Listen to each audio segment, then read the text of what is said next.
Bonsoir à tous. Donc on va pouvoir commencer. Déjà, je m'excuse parce que j'ai pas la vidéo sur cet ordinateur. J'ai dû changer d'ordinateur au dernier moment. Et je suis accompagné ce soir de Camille Lorenzo, qui s'occupe de la masterclass IPA Diabéto. Arnaud, qui s'occupe aussi de la masterclass IPA Cardio. Et aujourd'hui, on se retrouve pour un webinaire interactif sur une série de cas cliniques qu'on a sélectionnés afin de vous faire participer aux cas cliniques et de vous proposer des réponses. Vous êtes 220 en ligne ce soir. On va pouvoir commencer. Alors, hop.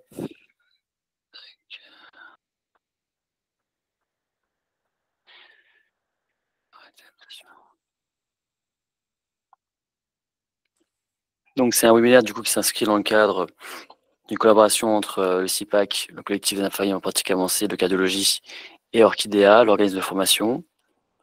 Et petit instant promo, on refait le CIPAC, le congrès CIPAC qu'on a déjà fait il y a maintenant 2 ans, en 2024, qui avait vraiment trouvé un franc succès.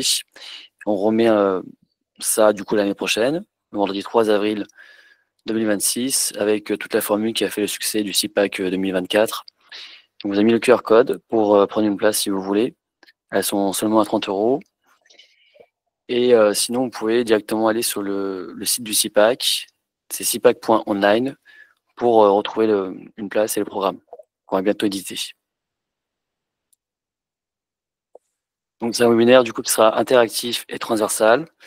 Transversal parce que vous allez pouvoir voir, on mobilise beaucoup de notions qui sont développées dans le cadre des masterclass, et interactif car on fera vraiment participer à chaque fois sur les propositions de réponses que vous pourrez suggérer. N'hésitez pas à mettre vos réponses dans le chat, on abordera au fur et à mesure. Et surtout, si vous avez des questions, pareil, n'hésitez pas à nous les poser. On essaiera de les poser aux intervenants au fur et à mesure. Voilà, donc c'est moi qui commence avec un cas clinique de cardiologie qui va parler de la cardiopathie ischémique. Donc c'est Monsieur Dupont qui a 56 ans. Il est connu pour avoir une cardiopathie ischémique stentée sur l'IVA en 2021 sur un syndrome coronaire aigu. Il a commencé dans chirurgicaux, une appendicectomie et une ostésynthèse du radius, une hypertrophie bénigne de la prostate. Au niveau familial, il n'y a rien de particulier à signaler. Comme facteur de risque cardiovasculaire, on retrouve une hypertension artérielle, un surpoids, une dyslipidémie. Il n'a pas d'histoire tabagique ni du diabète. Donc le patient, il est gérant d'un restaurant, il est divorcé, il a 2 enfants et il pratique une activité physique de manière occasionnelle. Ces traitements comportent du dioplavin, qui est un mélange d'aspirine et de clopidogrel, la torvastatine à 40 mg, du bisoprolol à 2,5 mg, du ramipril à 5 mg et du Xatral. Donc dans l'histoire de la maladie, du coup, le patient a présenté un syndrome coronaire aigu ST+ en 2021, revascularisé par angioplastie. Sa FEVG est conservée.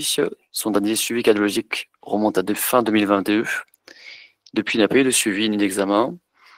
Et le patient a arrêté l'activité physique et ne fait plus trop attention à son alimentation depuis qu'il s'est séparé avec sa femme. Hugo, je te coupe 2 secondes. Est-ce que tu peux mettre le diapo en plein écran? Là, vous voyez quoi exactement? En fait, on a le diapo, mais sur un petit carré. Effectivement, ce n'est pas forcément facile à lire. Alors,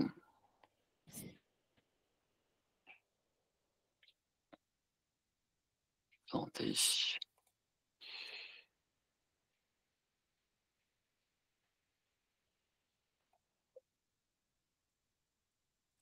Je suis pas sûr de pouvoir faire plus. Hein.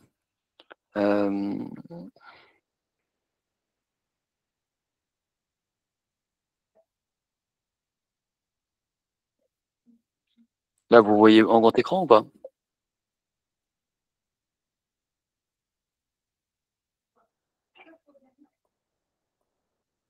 Arnaud?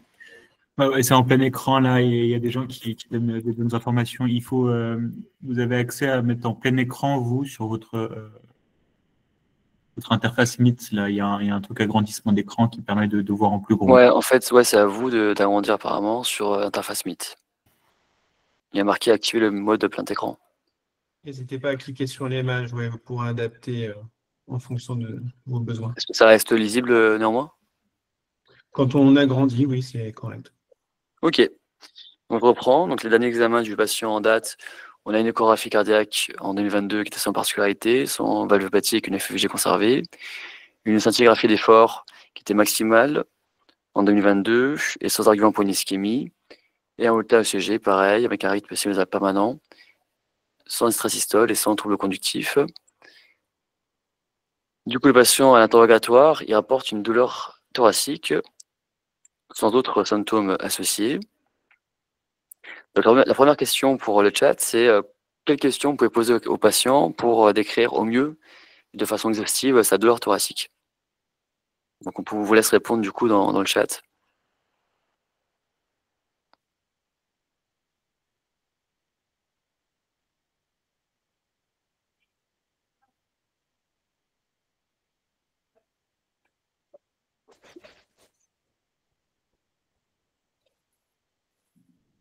Alors, on a à l'effort et au repos. Ça, c'est effectivement une très bonne question. Depuis quand? Alors, ça aussi, hein, c'est pareil, hein. Le contexte, il est quand même important. La localisation, effectivement. Est-ce que ça irradie? Est-ce qu'il y a des facteurs calmants? Est-ce qu'il y a quelque chose qui calme la douleur? Ça, c'est une très, très bonne remarque. Est-ce que c'est diurne, nocturne? Est-ce qu'il y a une certaine temporalité? Est-ce qu'il y a une position antalgique? Est-ce que ça irradie dans la gorge? On propose un test Natis-Spray aussi. C'est intéressant, ça aussi. Ouais. Se majorant la respi, effectivement, ça aussi, c'est très intéressant. Est-ce que c'est la même douleur que 2021? Effectivement, c'est intéressant ça aussi, si elle est reproductible. Contexte de stress, je vois. Ouais.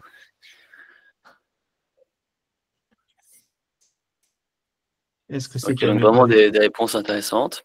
Ouais. Alors du coup, on va regarder un petit peu ce que nous on propose.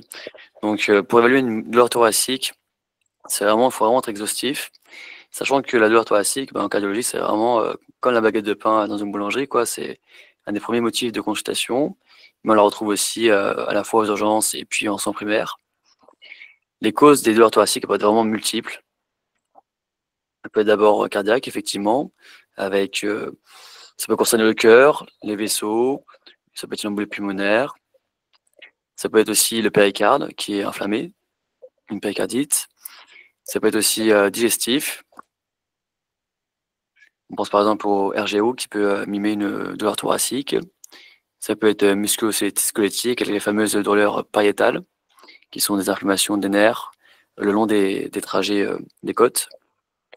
Respiratoire ou idiopathique, c'est-à-dire qu'on n'a pas retrouvé de cause évidente à la douleur, et c'est malheureusement souvent le cas en consultation. Ce qui est important pour l'IPA, c'est d'éliminer tout ce qui est grave, tout ce qui est urgent et tout ce qui doit être pris en charge rapidement. Et pour ça, il y a un moyen mnémotechnique qui est PIE pour péricardite, qui est une inflammation du péricarde, infarctus, embolie et dissection aortique. Donc là, on reprend un petit peu tout ce qui a été dit dans le chat. Pour décrire au mieux une douleur thoracique, on va d'abord savoir la temporalité de la douleur, comment est-ce qu'elle a commencé, est-ce que c'est aigu, est-ce que c'est chronique, sa localisation, donc là il faut demander au patient de le montrer, est-ce que c'est précordial, c'est-à-dire en dessous du mamelon, médiothoracique, latéral, épigastrique, son irradiation, où par la douleur, ça peut être au cou, à la mâchoire par exemple, dans le bras, dans le dos, dans l'épaule. Les caractéristiques, on peut demander au patient de décrire sa douleur. Est-ce que il décrit ça comme un serrement, un picotement, une brûlure? Les facteurs déclenchants, donc effectivement, c'est très important de demander si c'est au repos ou à l'effort. Ça va vraiment permettre de trier la douleur.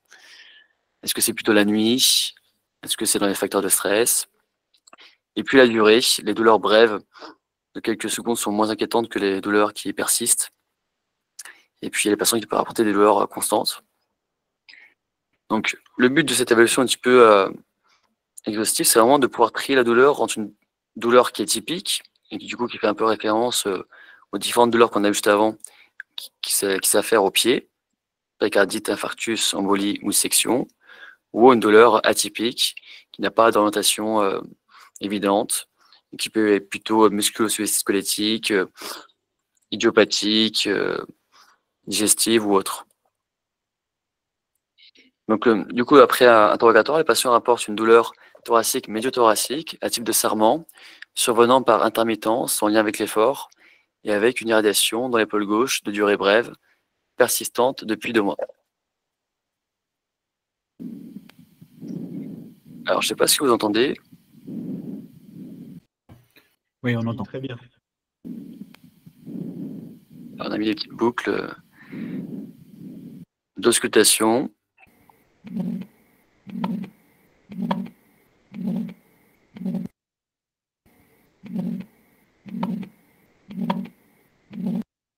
Voilà, donc n'hésitez pas à dire dans le chat ce que vous avez entendu. C'est pas forcément le son de meilleure qualité, hein, c'est pas très représentatif de ce qu'on entend en réalité, mais c'est pas mal. Normalement, on peut repérer un petit peu l'anomalie.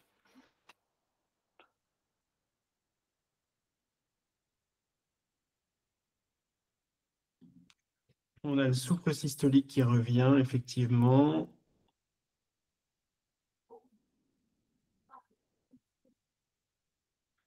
Donc, je vois effectivement que tout le monde a un petit peu la réponse à un souffle systolique. Alors, donc, comment décrire un souffle? Donc, effectivement, il y a la position du souffle avant tout. Où est-ce qu'on l'entend le plus? Est-ce que c'est au foyer mitral, au foyer aortique? Est-ce que le souffle il est systolique ou diastolique? Sachant qu'en réalité, dans la grande majorité des cas, les souffles sont quand même systoliques. Mais les souffles diastoliques sont toujours pathologiques. C'est ça qu'il faut retenir, toujours pathologiques et souvent assez graves. Après, sur le devant précis, est-ce que les proto, méso, télé ou holosystoliques, c'est-à-dire où est-ce qu'il se situe dans la systole? On peut grader le souffle de 1 à 6 quand on a un petit peu d'expérience. 1, c'est vraiment le souffle minime, et 6, c'est un souffle qui, selon la théorie, s'entend même sans le stéthoscope. Et puis, on peut aussi décrire les irradiations. Par exemple, les souffles de Rach, ils irradient souvent dans les carotides. Et enfin, on peut donner un timbre, si on veut vraiment aller plus loin, au souffle, sachant que les souffles râpeux, c'est plutôt des souffles de rétrécissement aortique, et les souffles en jet de vapeur, un peu plus doux, et ça fait plutôt aux insuffisances mitrales. Alors, on a Sandra qui nous demande une petite précision sur proto, méso et télésystolique. À quoi ça correspond exactement? Et ben, proto, c'est vraiment au début de la diastole. Donc, on a B1 et B2. B1 qui est la fermeture de la valve mitrale et B2 qui est la fermeture de la valve aortique. Donc, entre la fermeture de la valve mitrale et la fermeture de la valve aortique, il y a la systole. Proto, c'est vraiment au début de la systole. Méso, c'est au milieu, comme ça par exemple. Et télé, c'est en fin de systole. Bon, en réalité, je vous donne ces informations théoriques, mais en réalité, d'expérience sur le terrain, c'est quand même assez compliqué parfois de dire quand est-ce que commence le souffle. Le plus important, c'est de repérer si le souffle, qui a un souffle déjà, s'il est systolique ou diastolique, et d'avoir au moins une idée un petit peu de sa note de 1 à 6. Est-ce que tu peux nous remettre la boucle Ouais. sonore? Donc là, c'est un souffle du coup systolique qu'on pourrait grader on pourrait donner une note de 3 et qui est plutôt en jet de vapeur. C'est plutôt une valve mitrale. Lors de la systole, le sang est injecté dans l'aorte, mais comme la valve mitrale est défaillante, eh ben, il y a du sang qui passe du ventricule gauche à l'oreille gauche et qui crée du coup ce souffle. Voilà, donc c'est ce qu'on décrit dans le compte rendu. Après, on passe à l'examen clinique. Donc là, on peut palper du coup les œdèmes des patients au niveau des membres inférieurs, on peut rechercher les œdèmes des membres inférieurs. Et aussi là, on peut les grader, c'est-à-dire qu'ils sont de grade 1, s'ils n'intéressent que jusqu'à la cheville, de grade 2 s'ils remontent jusqu'au genou, et de grade 3 quand ils vont carrément jusqu'à la cuisse. Si les patients ils sont alités depuis un petit moment, notamment à l'hôpital, et ben, par phénomène déclive et par gravité, on va retrouver plutôt les œdèmes dans les lombes. Pareil pour la turéchange jugulaire. Donc, elle peut être soit spontanée, soit provoquée par le reflux hépato-jugulaire.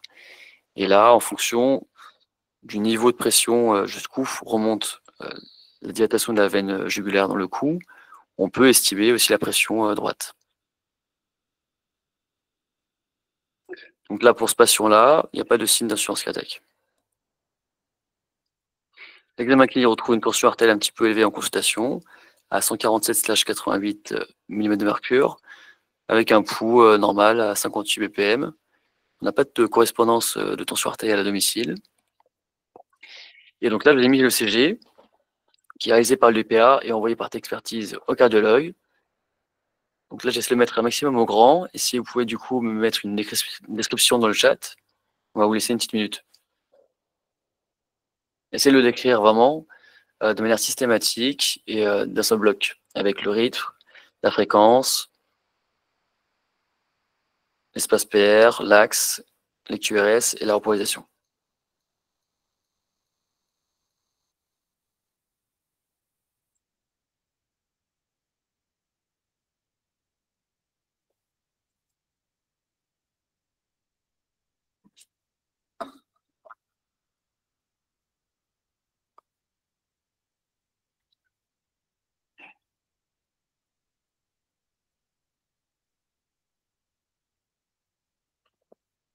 Voilà, essayez vraiment de d'écrire le CG d'un coup, de vraiment, comme si vous étiez dans un compte rendu IPA. Vous ne pouvez pas juste mettre axe normal dans le compte rendu, là, comme Mathilde le dit. Il faut vraiment tout mettre d'un bloc, avec le rythme, la fréquence, le PR, l'axe, le QRS et la repolarisation.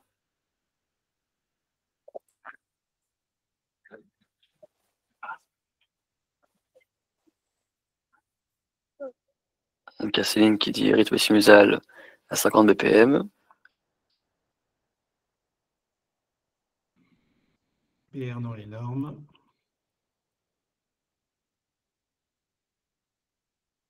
Donc là, il y a pas, je n'ai pas mis les mesures, hein, c'est fait exprès, je vais vous montrer après comment faire rapidement, mais c'est quelque chose qu'on développe dans la masterclass.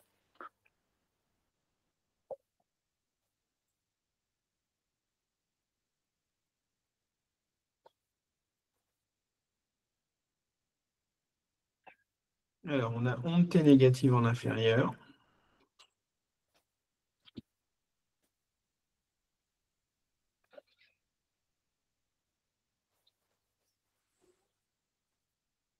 Alors, Ilona qui a répondu, qui a RSR, QRS fin, PR normal, axe normal, montée négative en inférieur, et plate en latéral.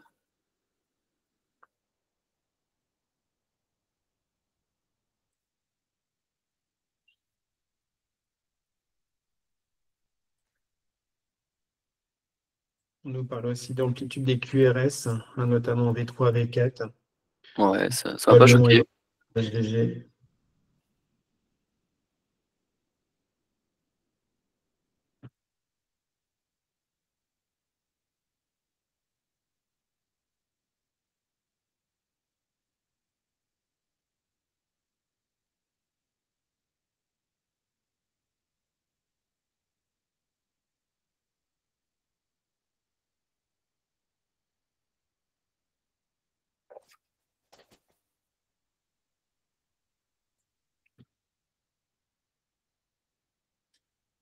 Onde T pointu, Ok, QRS on va fin, c'est corriger. bien, c'est très intéressant tout ça.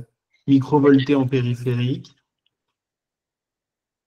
Microvolté en périphérique. Ok, alors, du coup, voilà la conclusion que j'aurais marquée. Je vous montre rapidement comment faire. Donc là, on n'a pas les calculs, enfin toutes les mesures automatiques qui sont faites d'habitude par le CG, qui sont en haut de l'ECG, mais on peut se débrouiller sans. Déjà, pour du rythme sinusal régulier, la définition, c'est une onde P avant chaque QRS et un QRS avant chaque onde P. Donc là, c'est le cas. On a effectivement une onde P devant chaque QRS et non un QRS devant chaque onde P. Donc le rythme, il est sinusal. Il est régulier. On voit qu'il n'y a pas d'extrasystole ou d'arythmie. Ensuite, pour ce qui est de la fréquence cardiaque, du coup, elle n'est pas notée, mais on peut la calculer avec un moyen assez simple. C'est qu'on compte le nombre de spikes sur toute la ligne. Donc 1, 2, 3, 4, 5, 6, 7, 8, 9. Et on multiplie par 6.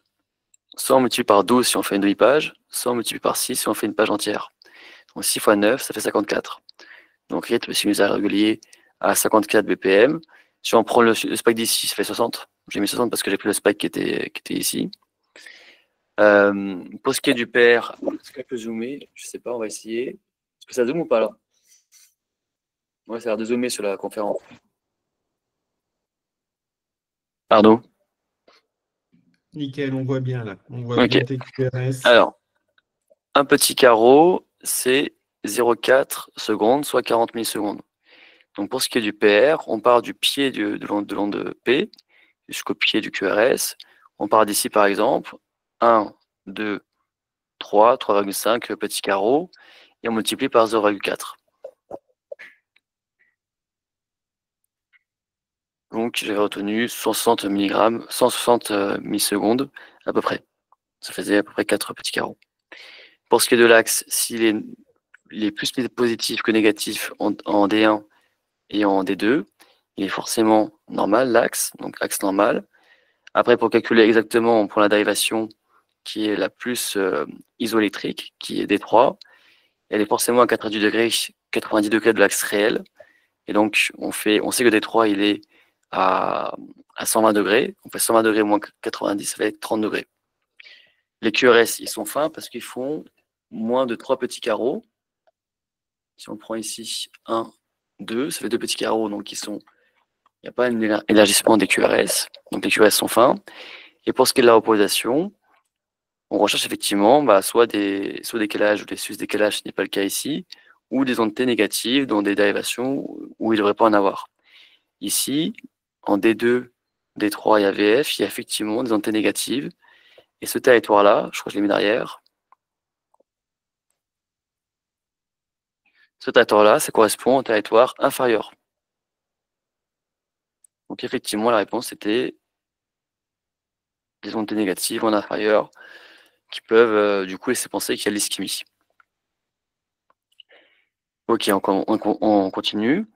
Alors par rapport à l'accompagnement thérapeutique, par rapport au bilan de l'éducation thérapeutique qui est fait avec le patient, on constate qu'il oublie certains traitements du soir, qu'il n'a pas fait de suivi cardiologique depuis 2022, ça fait quand même 3 ans presque, et qu'il a un déséquilibre alimentaire depuis son divorce. Donc il y a quand même pas mal de travail à faire pour l'IPA. Ça, c'est le stade de la biologie. Donc je vous laisse, qui est récente, je vous laisse du coup regarder, et puis nous dire un petit peu, en fonction de tout ce qu'on a dit avant sur le patient, ce que vous en pensez.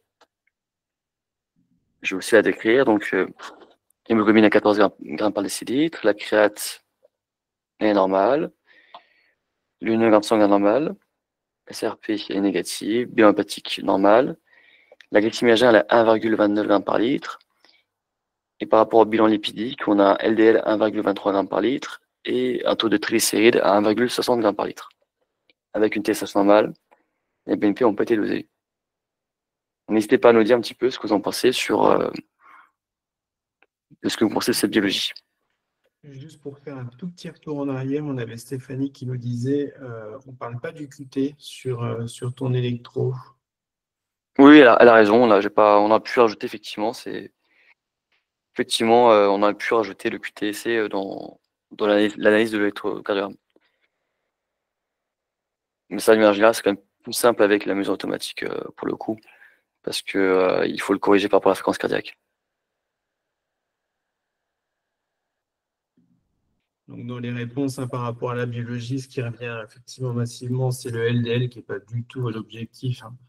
Donc là, je vois passer les objectifs avec un LDLC inférieur à 0,55 par rapport à son facteur de risque cardiovasculaire. Ok. Quoi d'autre? La glycémie à contrôler car supérieure à 26. On nous pose aussi la question pour la TSH, est-ce qu'elle n'est pas limite? TSH à 4, ça dépend des laboratoires. Oui, exactement. Mais du coup, non, c'était Sur pas, certains, c'était pas le sur but, hein. certaines normes de labo, effectivement, ce sera limite, mais sur d'autres, c'est dans les normes. C'est variable.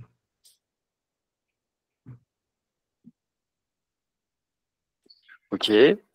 Alors, effectivement, donc, le patient en question, il a une maladie cardiovasculaire avérée, car il a déjà fait un infarctus, il a des stents, donc il est d'office placé donc, comme un patient à risque cardiovasculaire très élevé. Et du coup, pour ce patient-là, il y a une cible de LDL-cholestérol, de mauvais cholestérol, à atteindre qui doit être inférieure à 0,55 g par litre. Mais effectivement, si on revient sur sa biologie, le cholestérol est vraiment quasiment plus de 2 fois, enfin il est vraiment 2 fois trop élevé. Pour ce qui est de la glycémie, j'ai vu passer qu'effectivement la glycémie à jeun était trop élevée. Donc ça pourrait laisser penser à un diabète parce qu'elle est au-dessus de 1,26 g par litre, mais il faut 2 échantillons qui sont supérieurs à 1,26 g par litre selon la recommandation pour pouvoir diagnostiquer un diabète. Alors, sur tout ce qu'on a vu, qu'est-ce que vous pouvez dire comme problématique par rapport aux patients? Est-ce que enfin, vraiment, mettez-moi une synthèse dans les commentaires, toutes les problématiques que vous avez retenues du cas clinique. Et ensuite, on va pouvoir les trier en ordre de priorité et voir un petit peu ce qu'on peut proposer pour le patient.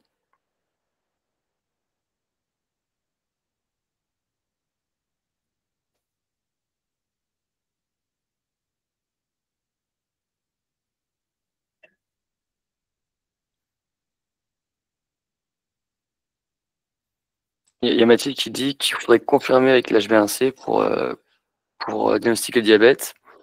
La recommandation actuelle, il faut vraiment qu'on passe par 2 glycémies à jeun positives, il me semble, pour vraiment pouvoir diagnostiquer le diabète. Enfin, Camille pourra un peu s'en parler après lors de son cas clinique.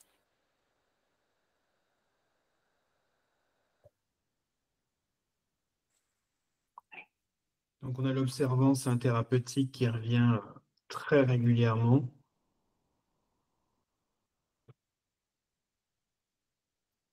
Céline qui dit éducation thérapeutique, sur la pathologie, le traitement, l'activité physique, revoir l'alimentation, et les Il faut lui signes. proposer de l'appât.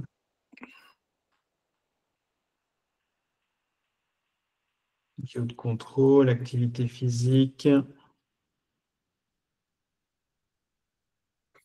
Il y a Anne-Sophie qui dit un truc intéressant. La priorité du jour, c'est la douleur thoracique. Exactement. Il y en a qui demandent des AMT, autonomie intentionnelle. Consultation diététique pour proposer un accompagnement. TSH Mathilde limite haute. Bon. qui nous Ok, demande on va si on voir ce qu'on propose. a Là, j'ai remis le cas clinique. Je pense que vous allez avoir du mal à voir, parce que même moi, j'ai du mal à voir ici. Mais bon, c'est tout ce qu'on a déroulé juste avant, le cas clinique. Donc, le patient, il rapporte avant tout une douleur thoracique atypique. Il a, lors de l'examen clinique, tension un tout petit peu élevée, c'est vrai en consultation, mais surtout un souffle quand même à 3/6. Et il a des montées négatives en inférieur lors de l'électrocardiogramme.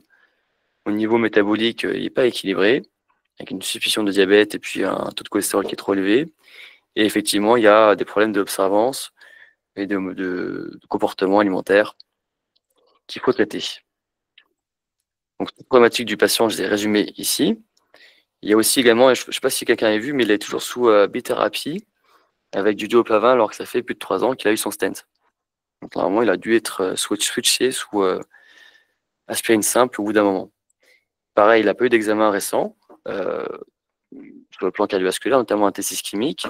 Il n'y a pas de Doppler dans son dossier, donc ça aussi, c'est des problèmes qu'il faut gérer. Mais la priorité du jour, c'est quand même la douleur thoracique avec un ECG modifié. Tout ça restera secondaire. Il y a également le souffle systolique qui est la priorité secondaire, enfin, qui est aussi dans l'ordre du jour. Et puis la mauvaise observance des traitements qui est quand même problématique chez ce patient qui a des stents. Alors, comment du coup gérer cette douleur thoracique avec un ECG modifié? Il y a, dans ces cas-là, en tant qu'IPA, il y a 2 solutions. C'est soit on appelle le cardiologue avec qui on travaille ou on envoie le patient directement aux urgences. Ça dépendra un petit peu de votre territoire et de votre collaboration avec le cardiologue. Donc le patient il propose d'explorer cette douleur thoracique par un examen complémentaire. Donc du coup, petite question pour vous. Quel examen vous prescrirez pour ce patient afin d'explorer cette douleur thoracique et être sûr qu'il n'y a rien de méchant?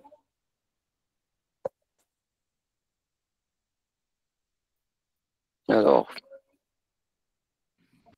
on propose le TT, la choro. J'ai vu passer aussi l'IRM de stress, écho de stress.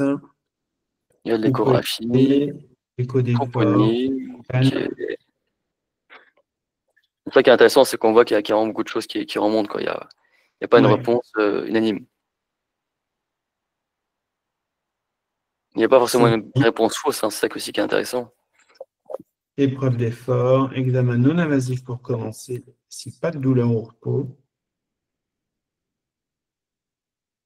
En premier, cycle troupeau.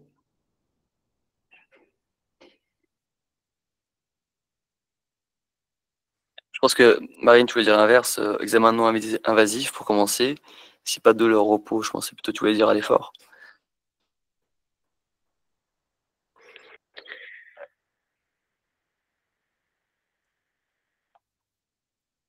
NT Pro BNP. Éliminer l'urgence avec Bon, en tout cas, on a vu quasiment tous les examens disponibles en cardiologie passée. C'était le but de cette question. On va regarder un petit peu ce qu'on propose. Alors, ça, c'est tous les examens qui existent en cardiologie. Il y en a encore d'autres, hein, mais les plus courants, c'est ça. Donc, c'est très compliqué de se repérer en tant qu'IPA en cardiologie, parce qu'il existe plein d'examens qui parfois explorent la même chose. En tout cas, pour ce qui est de la douleur thoracique ou de la probabilité du patient d'avoir une cardiopathie ischémique, il y a tous ces examens qui sont en jaune qui explorent à peu près la même chose. Pour se repérer, il faut différencier les examens entre les tests anatomiques qui vont constater la présence d'athérome dans le patient, de plaques. Il y a d'abord le score classique qui je l'ai mis un peu à part, car c'est plutôt un outil pour évaluer le risque cardiovasculaire du patient. Il y a le choroscanner qui permet d'identifier si les patients ont des plaques, où est-ce qu'elles sont localisées, et les quantifier. Et la coronographie qui permet de faire la même chose, mais de façon beaucoup plus précise. Et enfin, il y a les tests ischémiques qui, eux, vont pas pouvoir savoir s'il y a une plaque où est la plaque au niveau du patient, ni la quantifier, mais ils vont pouvoir permettre de constater un retentissement fonctionnel de la plaque en aval de la sténose.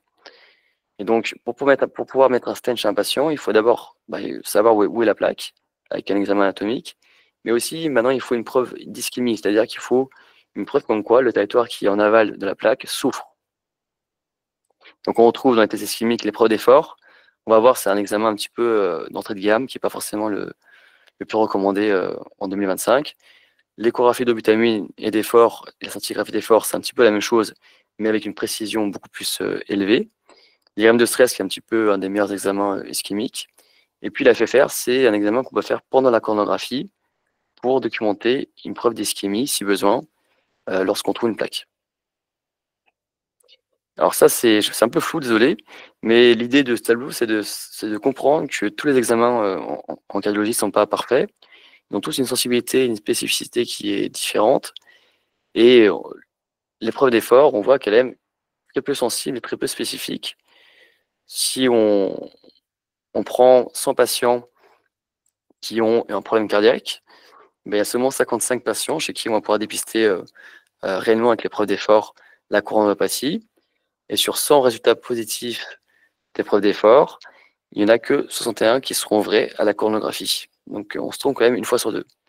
C'est pour ça qu'ils ont créé l'échographie d'effort, la scintigraphie d'effort, l'échographie de stress qui mélange soit l'effort, soit de butamine pour les patients qui ne font pas pédaler, et la scintigraphie pour augmenter la sensibilité et la spécificité des examens. L'IRM de stress qui reste du coup un des meilleurs examens parce qu'on voit que sa sensibilité est beaucoup plus élevée que le reste. Le choroscanner qui est un examen très très sensible parce qu'on passe quasiment jamais à côté des plaques, mais la spécificité elle n'est pas forcément très bonne parce que le scanner c'est pas forcément un bon outil pour évaluer de façon précise la taille des plaques. Puis la coronographie, c'est un peu l'examen de référence, le gold standard. Est-ce que tu peux nous dire un petit mot sur la FFR, s'il te plaît? Alors, la FFR, en gros, pendant la coronographie, ils vont voir qu'il y a une plaque au niveau d'une des artères coronaires et ils vont injecter un produit qui va mimer un effort physique, qui va en gros simuler un effort physique de façon locale au niveau de la plaque pour voir s'il y a une chute de pression dans le guide de la coronographie et du coup documenter une ischémie. La limite, c'est 0,85 et par exemple, une FFR à 0,90, c'est une FFR normale et une FFR à 0,70, c'est une FFR positif au de l'ischémie et du coup, c'est une preuve pour le cardiologue interventionnel, c'est une preuve d'ischémie et donc un argument pour mettre un stent. Alors, du coup, plus la probabilité que le patient a un problème, que sa douleur thoracique est vraie ou qu'il est à fort potentiel d'avoir une coronopathie avérée, plus la probabilité est forte, plus il faut aller faire des examens du coup qui ont une sensibilité, une spécificité qui est forte. Plus elle est faible, et plus on peut se permettre d'aller sur des examens qui sont à moins valeur pronostique. Pour ça, il y a plusieurs paramètres qu'il faut prendre en compte. Déjà, le profil de risque du patient. C'est pour ça qu'il faut bien évaluer le risque cardiovasculaire du patient avec son âge, son diabète, son hypertension artérielle, son taux de tabagisme. Il y a aussi le score 2 qui est un outil en ligne qui permet d'évaluer rapidement le profil de risque du patient.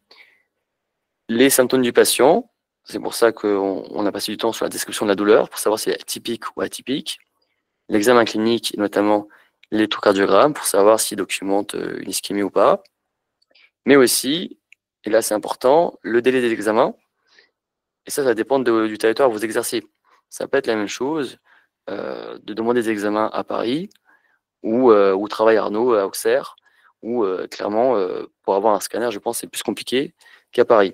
Donc ça, il faut bien connaître son territoire pour savoir quels sont les examens qui vont être les plus rapides à avoir dans ces cas-là. Par exemple, chez nous, une IRM de stress, c'est 2 mois. Donc, effectivement, on essaie d'envoyer sur ce genre d'examen quand on a vraiment des bons indices, en fait, qui nous C'est disent c'est ça. vraiment Et encore cette. 2 mois, ça reste long, je trouve, hein. Mais à Lyon, où je Bah, travaillais avant, le scanner, c'était, si on pouvait en avoir un, déjà, c'était très compliqué, c'était au moins 6 mois, quoi. Les scanners, ça va vite. Nous, c'est les IRM qui coincent plus. Alors après, souvent, moi, je les demande dans les bilans d'étiologie d'insuffisance cardiaque. Et du coup, là, c'est bien de pas, pour une revascularisation. Et du coup, c'est vrai que 2 mois de délai, c'est un peu long. C'est ça.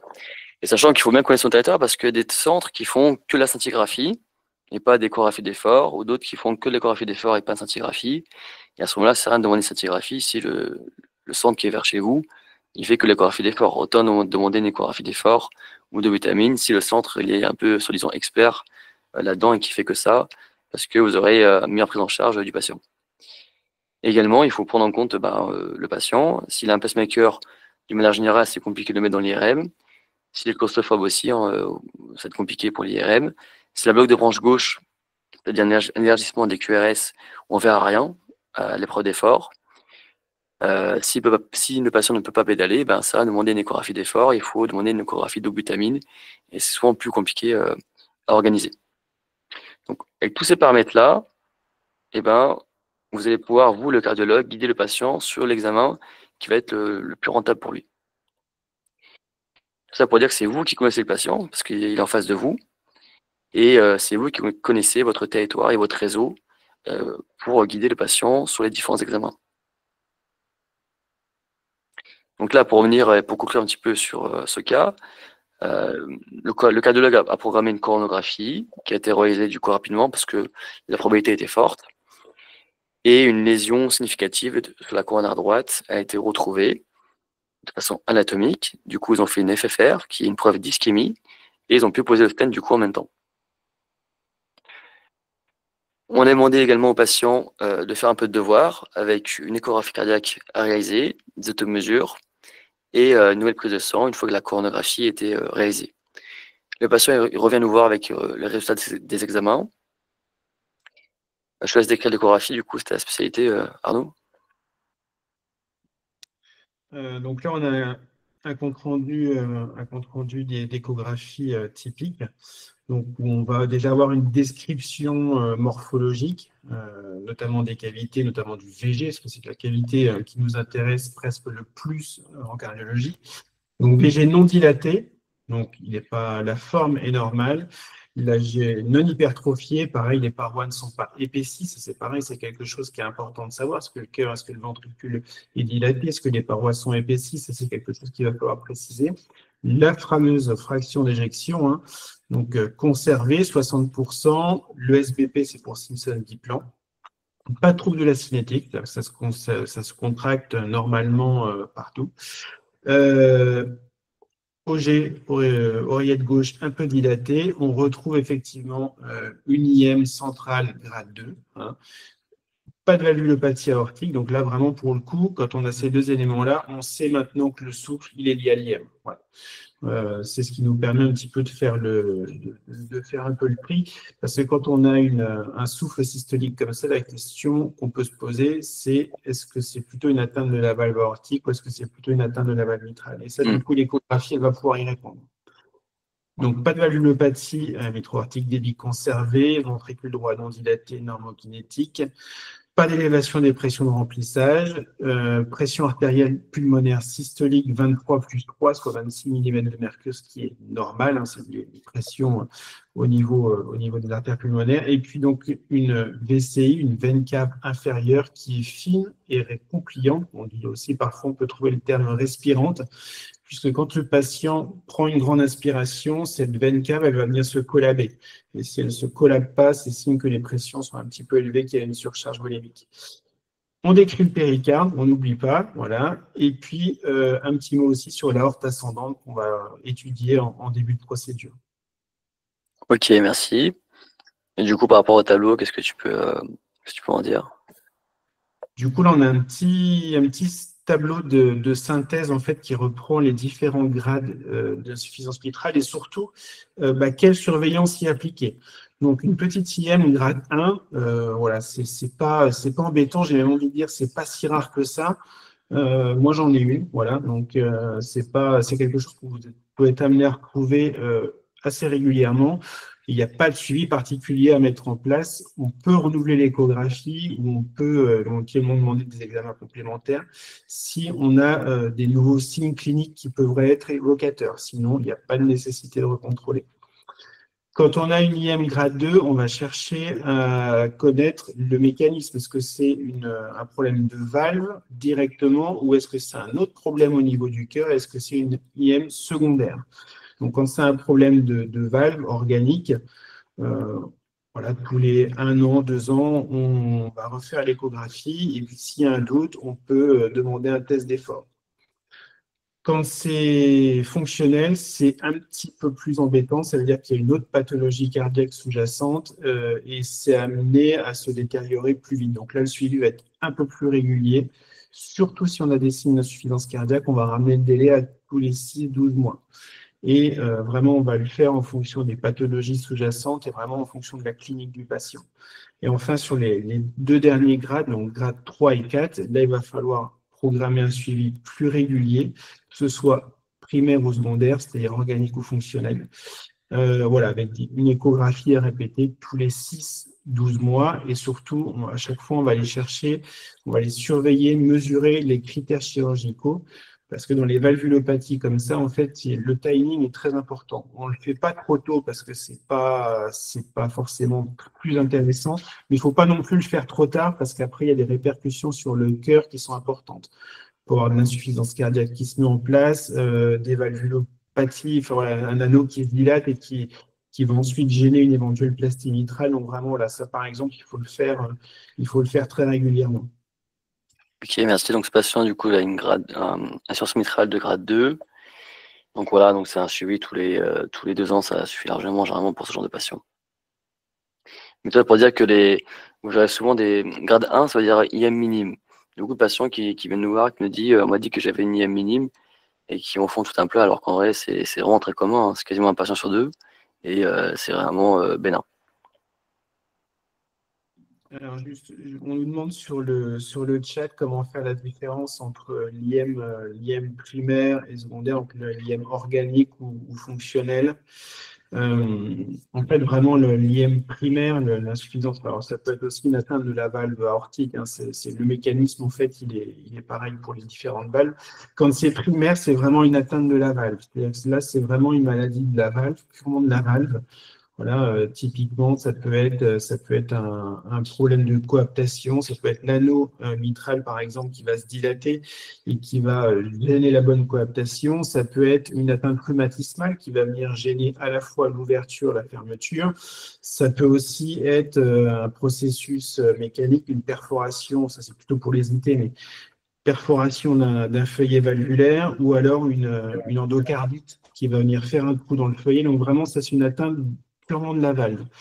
L'atteinte fonctionnelle secondaire, ça va être une maladie sous-jacente. Typiquement, je me rappelle d'une patiente que j'ai pris en soins, que j'ai suivi pendant un petit moment, qui a fait un infarctus, et sur son infarctus, elle a fait une rupture de pilier mitral.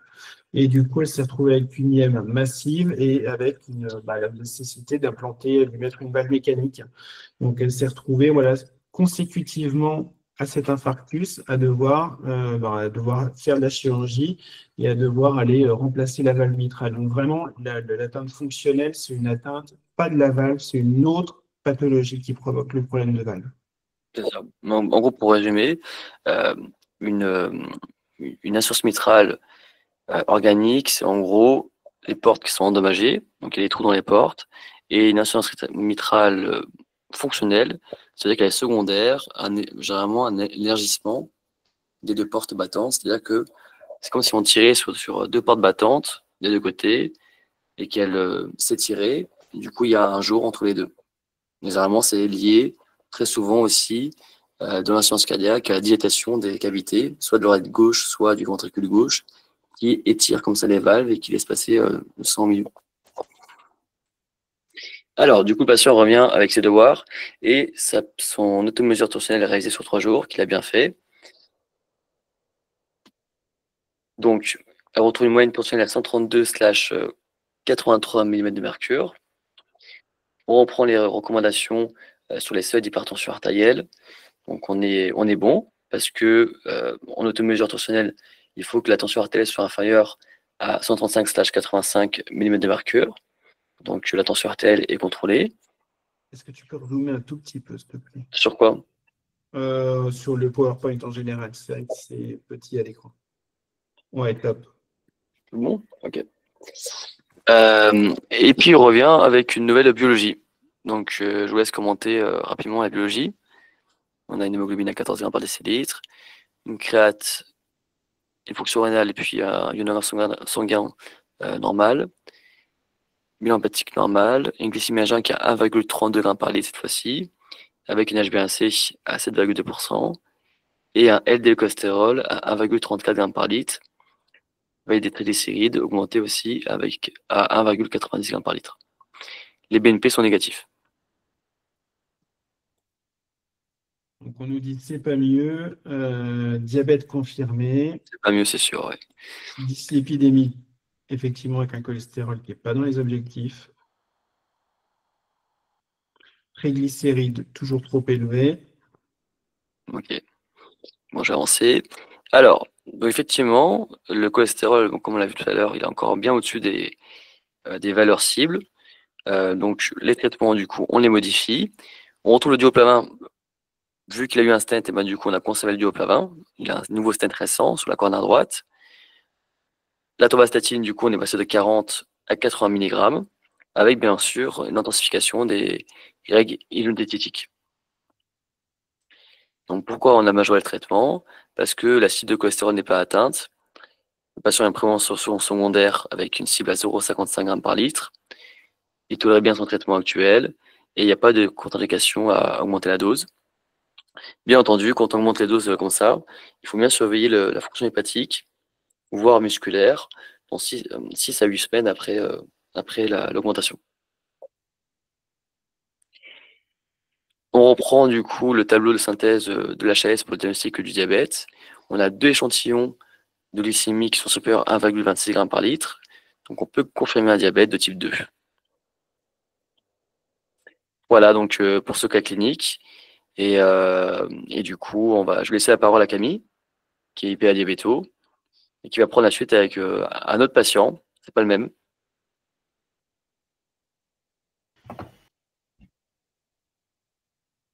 C'est bon pour toi, Camille?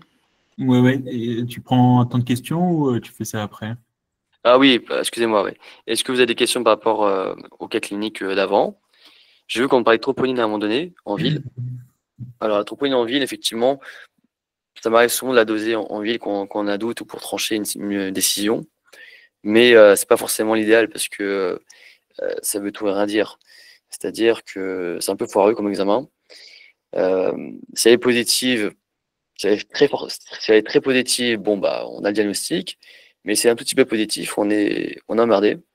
Euh, alors que si elle est négative, ça veut aussi tout et rien dire parce que le patient, il va créer la troponine à l'effort. S'il a un engor d'effort, enfin, si sa sténose, elle est pas, si sa douleur, pardon, si sa douleur thoracique elle n'est pas constante, mais qu'elle est intermittente, il va en créer forcément pas tout le temps dans la journée, donc elle peut être faussée. Donc c'est pas forcément une bonne idée. C'est un bon examen à avoir sous la main pour trancher des décisions un peu compliquées, mais c'est assez bancal. Qu'est-ce que tu en penses, toi, Arnaud, de la troponine? Là, on parle de la troponine en ville, hein, pas forcément à l'hôpital d'ailleurs. Troponine en ville, effectivement, c'est le piège. Moi, je la demande jamais. Alors après, moi, je suis à l'hôpital, donc c'est plus simple, hein. Si j'ai un doute, on peut faire un cycle tropo directement à l'hôpital et on peut prendre une imagerie directement, donc c'est un peu plus simple. Mais on a souvent des trucs un peu foireux, justement, comme tu dis, qui viennent de ville, avec des tableaux cliniques un peu bâtards et puis une troponine qui est à peine élevée. Qui peut être consécutive à une atteinte musculaire, à plein de choses. Et du coup, c'est un peu litigieux. Donc moi, le troponine, je ne la demande jamais en ville. Et autre chose que je demande jamais en ville, puisqu'on est sur le sujet, c'est les dédimères, parce que c'est pareil. Les dédimères, ça peut être augmenté avec tout et n'importe quoi. Il y a beaucoup de choses qui peuvent augmenter des dédimères. Et ça, c'est un coup à se retrouver emmerdé, pardon du terme, mais en demandant des dédimères en ville, parce qu'il y a de fortes chances qu'ils reviennent positifs. En fait, le seul avantage des dédimères, c'est quand ils sont négatifs, on est sûr qu'il n'y a pas d'embolie. Mais il y a des chances qu'ils reviennent positifs, ils se majorent avec l'âge, ils se majorent avec la grossesse, il y a plein de choses qui impactent ça, le poids, plein de choses. Donc voilà, moi je ne demande pas forcément ça en ville. Ok, alors j'ai vu une question, enfin une remarque aussi. Il y a quelqu'un qui disait que par rapport à l'augmentation des statines, qu'il aurait mis une bithérapie pour le traitement du cholestérol. Donc je pense qu'il pensait à par exemple au traitement Liftrizet 10/80 mg, qui est associé à atorvastatine 80 mg avec du lézétimib. Mais dans les recommandations actuelles, en tout cas, il faut d'abord qu'on atteigne la dose maximale tolérée de statine pour pouvoir introduire la lézétimib en plus. C'est sûr que c'est une bonne idée de le faire, mais malheureusement, dans les recommandations, on est limité par rapport à ça. Mais c'est en train de changer, parce qu'ils ont fait des nouvelles recommandations pour le traitement des dyslipidémies. Et je crois qu'il y a de nouvelles recommandations qui sont sorties il y a quelques jours. Du coup, Camille, on te laisse la parole. Oui. Bonjour à toutes et tous, je suis content d'être là ce soir avec vous. Donc, comme l'a dit Hugo, moi je suis IPA en diabétologie. Et donc, je vais vous présenter moi le cas de Monsieur Pierre D. Tu veux qu'on fasse comment? Je te demande les slides à chaque fois ou j'ai un moyen de faire avancer? Non. Mais le contexte, du coup, là, on prend l'exemple d'un IPA qui travaille en soins primaires, qui est IPA diabéto, mais en soins primaires. Ok. Et donc, monsieur D, là, mais je crois que dans la slide d'après, tu présentes un peu plus, non? Il n'y a pas ça, justement, si tu veux dire. Il n'y a pas ça, ouais, d'accord, autant pour moi. Donc, on voit monsieur D sur un bilan de médecine du travail, donc on découvre un diabète lors d'un bilan de médecine du travail, les chauffeurs-livreurs et en plus de cette découverte de diabète. Là, on va faire une évaluation cardiovasculaire. Donc, ouais, c'est vrai qu'on voit pas très bien. Donc, Monsieur Pierre D, bien sûr, on va l'interroger à son arrivée et on va s'intéresser particulièrement à ses antécédents familiaux et puis personnels, bien entendu. Donc, Monsieur Pierre Day, il a une RGO, il a de l'asthme, il a fait une appendicectomie, il a une entorse de la cheville qu'on a bien notée. Son père est décédé d'un infarctus du myocarde à 62 ans et chose importante, comme on a dit, c'est que son père et son frère étaient diabétiques, enfin étaient atteints d'un diabète de type 2. Et on sait que les formes, enfin le diabète de type 2 fait beaucoup de formes familiales, parce qu'il y a beaucoup de causes génétiques et environnementales qui entrent en compte. Au niveau des facteurs de risque cardiovasculaire, du coup, il a une hypertension artérielle qui est à 141/92. Il a une obésité importante avec un IMC à 36 kg par mètre carré. Il a un tabagisme qui est actif à 20 paquets années et il a un métier plutôt sédentaire puisqu'il est chauffeur-livreur et donc il passe pas mal de temps dans sa voiture. Et son père donc est décédé d'un infarctus du myocarde à 62 ans, donc relativement jeune. Donc, il est chauffeur-livreur, sédentaire et fumeur actif. Actuellement, du coup, il a de l'amlodipine qui lui a été prescrit par son médecin traitant à 5 mg, qui dit prendre une fois de temps en temps. Donc, il n'est pas très observant sur ce point-là. Sa ventoline, pareil, il n'en prend pas très régulièrement. Et l'inexium, il le prend parce que ça le gêne vraiment. À l'examen clinique, nous, quand on le voit, il est sans particularité. Sa tension artérielle, elle est du coup raisonnable à 131/72 mg de mercure, et il a des IPS qui sont normaux à 1,12 et 1,13 et il n'a pas de troubles trophiques. Donc quand on le voit, voilà ce qu'on a. On reçoit du coup, enfin, il nous ramène le bilan qu'il a fait avec la médecine du travail et donc il nous présente ça. Donc la médecine du travail a découvert une première glycémie à jeun à 1,40 g et donc nous l'a envoyé avec une consigne de faire un second bilan et donc à jeun là cette fois-ci encore et donc là il nous revient avec ce bilan là avec un bilan lipidique également. Alors qu'est-ce que vous pensez de ce bilan là?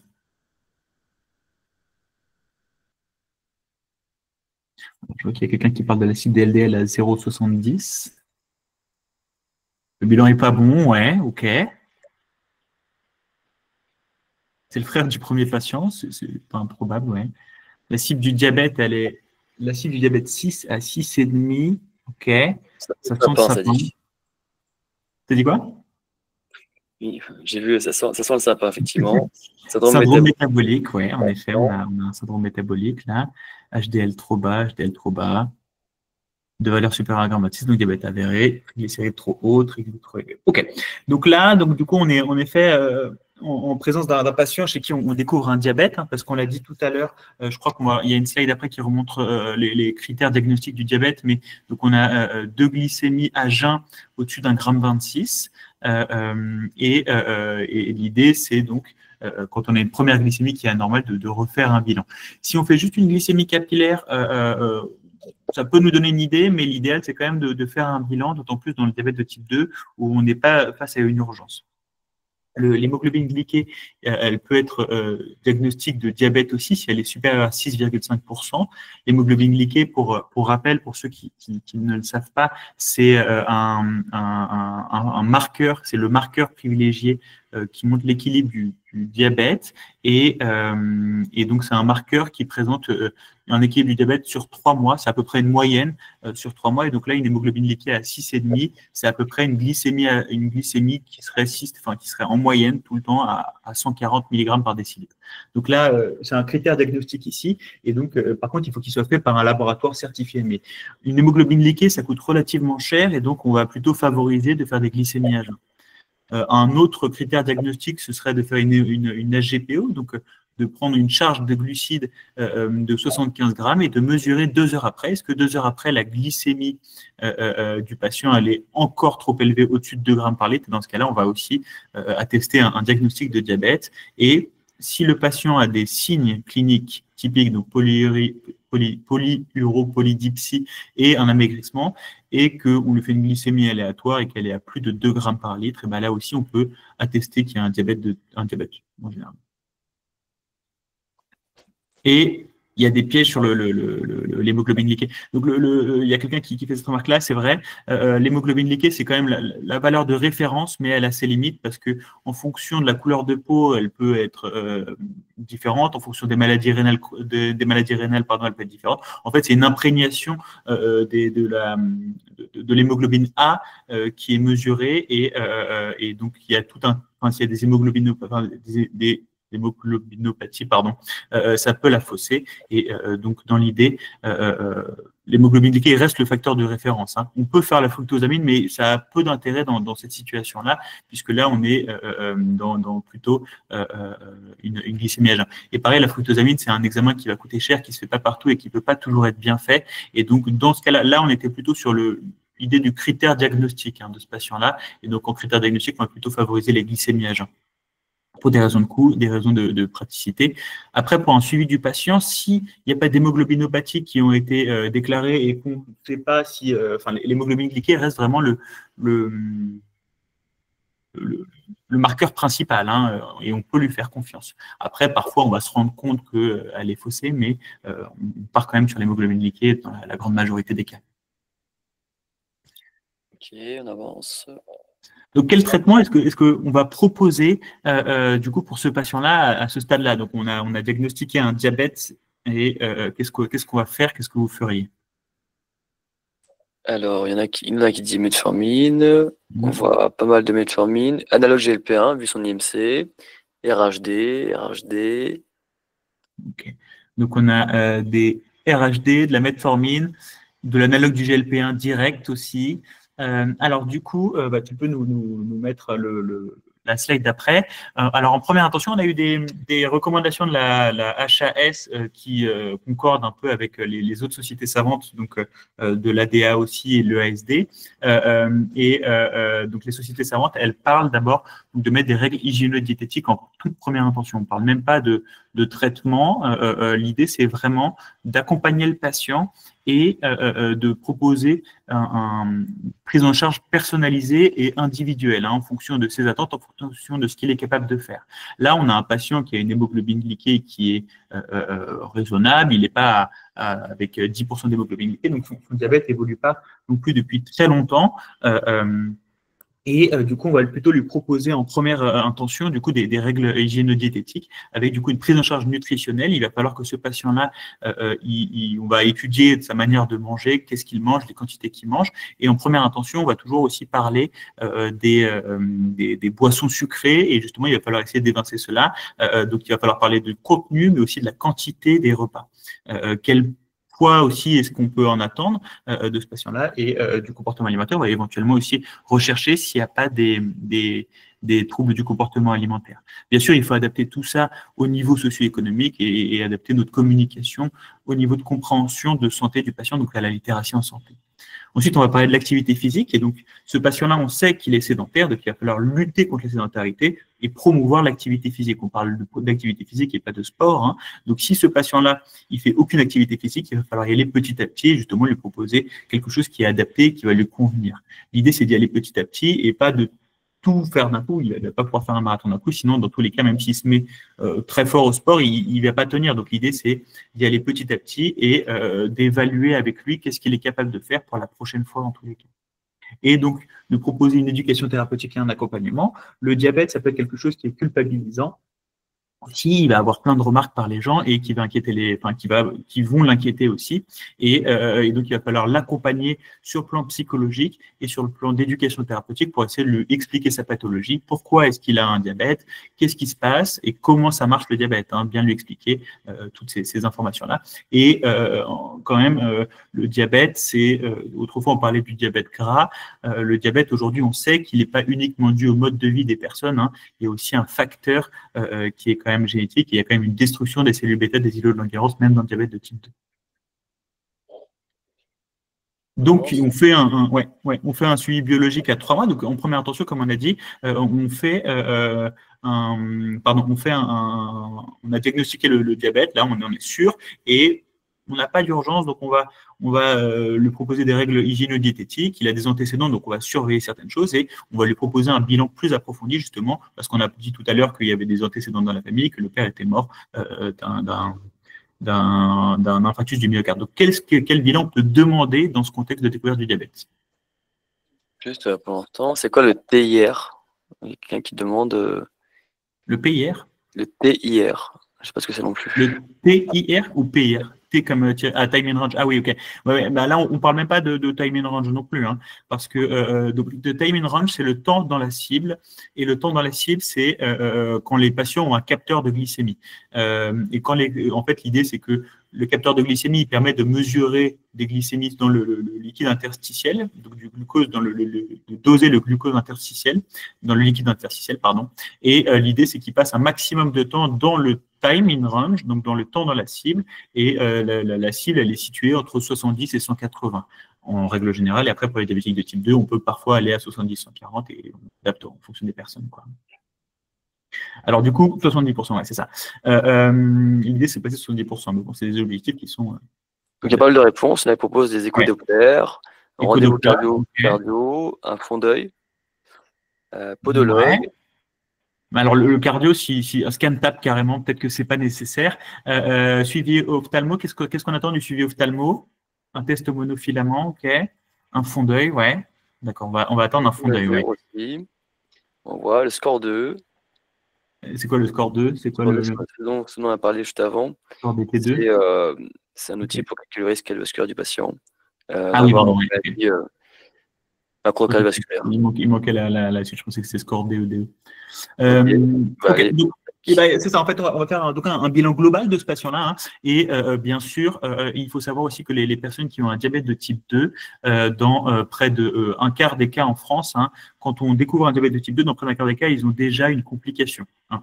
Donc, alors, ça peut être à un certain stade, hein, bien entendu, mais le diabète de type 2 évolue de manière silencieuse et donc, en règle générale, quand on diagnostique un diabète de type 2, on va aussi, dans un quart des cas, trouver d'autres choses. Donc, l'idée, c'est vraiment de faire un bilan général. On n'est pas tout de suite obligé d'aller dans des choses très poussées. Donc, même si vous allez vous l'envoyer voir un cardio, il n'y a pas forcément d'intérêt dès le départ. Hein. Enfin, le cardio, il est à manger, quoi. Hein. Si vous lui donnez, faut débrouiller avant, débroussailler préalable, quoi. Et donc, dans l'idée, on va faire un check-up assez général pour essayer de comprendre un petit peu ce qui se passe. Donc, bilan lipidique à jeun. Donc, on va redoser aussi à 3 mois parce que ça se trouve avec les règles hygiéno-diététiques qu'il va avoir mis en place et on va peut-être avoir une amélioration sur le plan lipidique aussi. Il va falloir que lui, il contrôle sa tension artérielle. On va travailler avec lui sur ça, hein, pour justement essayer, encore une fois, de limiter. Mais la dernière fois qu'on l'a vu, la tension artérielle était plutôt correcte. Faire un électrocardiogramme de repos, ça, on peut le réaliser nous. Bien sûr, faire un examen clinique complet et notamment un examen clinique des pieds pour essayer d'aller vérifier la sensibilité des patients. Et donc ça, c'est quelque chose qui va être assez discriminant, hein, pour regarder la sensibilité des patients. Ça, on peut le faire nous aussi, hein, à la recherche d'une neuropathie. On va pouvoir aussi interroger le patient sur tout un tas d'autres choses, comme alors sur l'interrogatoire, enfin, sur pareil, les neuropathies, on ne les trouve pas tout de suite. En général, on va plutôt trouver des problématiques sur le fond d'œil. Et donc, le diabète, il peut endommager plusieurs organes. Hein. Vous savez que le diabète, donc, on a trop de sucre dans le sang. Tous les diabètes, c'est qu'on a trop de sucre dans le sang. Et comme le sang circule partout, il peut endommager tous les organes. En fait, ça crée une oxydation plus importante et qui va endommager les organes. Et donc, on va aussi faire un bilan rénal. On va faire une photographie un peu de tout le corps pour essayer de pouvoir comparer plus tard. Et donc, on va mesurer la créatininémie et la microalbuminurie. On va permettre de faire un score qui va nous permettre de mesurer, enfin de voir à quel point la fonction rénale elle est encore en marche ou pas, et de pouvoir évaluer à quel point le diabète a atteint ses reins ou pas. On va faire un fond d'œil. Ce qui est intéressant dans le fond d'œil, c'est que la première complication qui arrive chez les patients qui ont un diabète, en général, c'est plutôt une rétinopathie diabétique, et puis après, elle va être gradée au fur et à mesure. Et donc, la complication qui arrive le plus fréquemment, ça va être du coup la rétinopathie, et donc on va pouvoir la détecter. Ce qui est pas mal aussi avec la rétinopathie, c'est qu'on peut faire des photos du coup du fond d'œil, et contrairement aux autres examens où là, alors peut-être les échographies c'est un peu différent ou les ECG, mais ce qui est bien avec un fond d'œil, c'est qu'on va pouvoir comparer un fond d'œil avec un autre fond d'œil. Et alors que quand on va avoir un examen sanguin, en fonction des lieux où ça va être fait, en fonction des jours, ça ne va pas tout à fait être la même chose. Et donc, le fond d'œil permet cela aussi. Et bien entendu, on va mesurer les transaminases pour regarder s'il n'y a pas une stéatose hépatique, hein, qui est très fréquente aussi chez les patients qui ont un syndrome métabolique. Donc, le fond d'œil, c'est le plus important. Et donc, on fait un bilan de tout ça. Et donc, quelle stratégie on met en place? Et bien, comme on a dit, l'idée, c'est, dans tous les diabètes, hein, dans tous les cas, l'idée, elle va être de prévenir des complications et de trouver un bénéfice avec le patient, de travailler avec lui. C'est une maladie qui demande, enfin, qui est une maladie de tous les jours et de chaque instant. Hein. Et donc, c'est une maladie qui va demander une personnalisation de l'accompagnement. Et donc l'idée, ça va être de trouver un bénéfice, enfin un équilibre finalement pour le patient entre la prévention des complications, donc l'équilibre glycémique et puis la qualité de vie. On va voir après que ça permet aussi de mieux sélectionner les traitements et de travailler ensemble. Donc l'idée, c'est de proposer une modification des habitudes de vie. On l'a dit quand même que même si tout n'est pas dû aux habitudes, même si tout n'est pas dû aux habitudes de vie, elle joue un rôle très important avec la nutrition, la lutte contre la sédentarité ou le tabagisme qui peut être actif. Il faut que ce patient-là, il soit suivi par un professionnel de santé. Donc ça peut être un médecin généraliste, ça peut être un IPA. Hein. À ce stade, il n'y a pas de raison qui vaut un diabétologue. Hein. Dans la plupart des cas, les diabétologues sont quand même surbookés et le diabète de type 2 peut être pris en charge en ville ou par des gens qui ne sont pas surspécialisés dans le diabète. Et l'idée, ça va être donc de prendre en compte les comorbidités aussi, parce qu'on a vu que en fait, les gens ne meurent pas du diabète, hein, et les diabétiques de type 2, la plupart du temps, en fait, ils meurent plutôt du cœur. Et alors, il va falloir, donc, comme on a dit, travailler sur sa qualité de vie et ses préférences, les prendre en compte pour faire des décisions partagées et avoir une éducation thérapeutique qui va être adaptée à son niveau de littératie en santé et de son intérêt à lui. Hein. Et l'idée, c'est de prendre en compte les déterminants de santé qui peuvent être multiples et travailler sur l'adhésion et l'observance que le patient va avoir sur ces thérapeutiques et notamment, on le répète, mais les règles hygiéno-diététiques.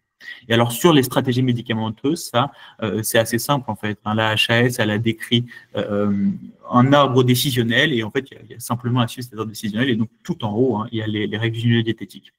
Bien sûr, dans le traitement du diabète, il y a les médicaments qui vont être hypoglycémiants, et ça va être à prendre en compte aussi en fonction du mode de vie du patient, en fonction de ses préférences, en fonction de ses capacités à gérer ce genre de traitement-là, et en fonction de sa fragilité, bien entendu. Alors là, on parle d'un patient de 49 ans, donc il y a tout un tas de choses qui sont pas forcément compatibles, mais l'idée, c'est ça. Donc toujours cette balance entre l'équilibre glycémique et la qualité de vie du patient. Donc là, cette fois-ci, à 3 mois, donc il nous ramène un bilan à nouveau, et puis il a fait son fond d'œil. Donc, Monsieur Pierre D, de toute manière, il est assez motivé là quand même, puisqu'il vient au rendez-vous et puis il fait ce qu'on lui demande. Il a perdu quand même 2 kilos. Lui, il nous dit qu'il s'est mis un petit peu à marcher tous les jours, et donc ça lui permet de faire un petit peu d'activité physique. Et l'examen clinique, pour nous, il est normal. La pression artérielle, elle est un petit peu élevée, mais ça reste toujours dans les clous. Et son hémoglobine glycée, vous voyez, elle est passée de 7,1, si je ne dis pas de bêtises, à 6,4.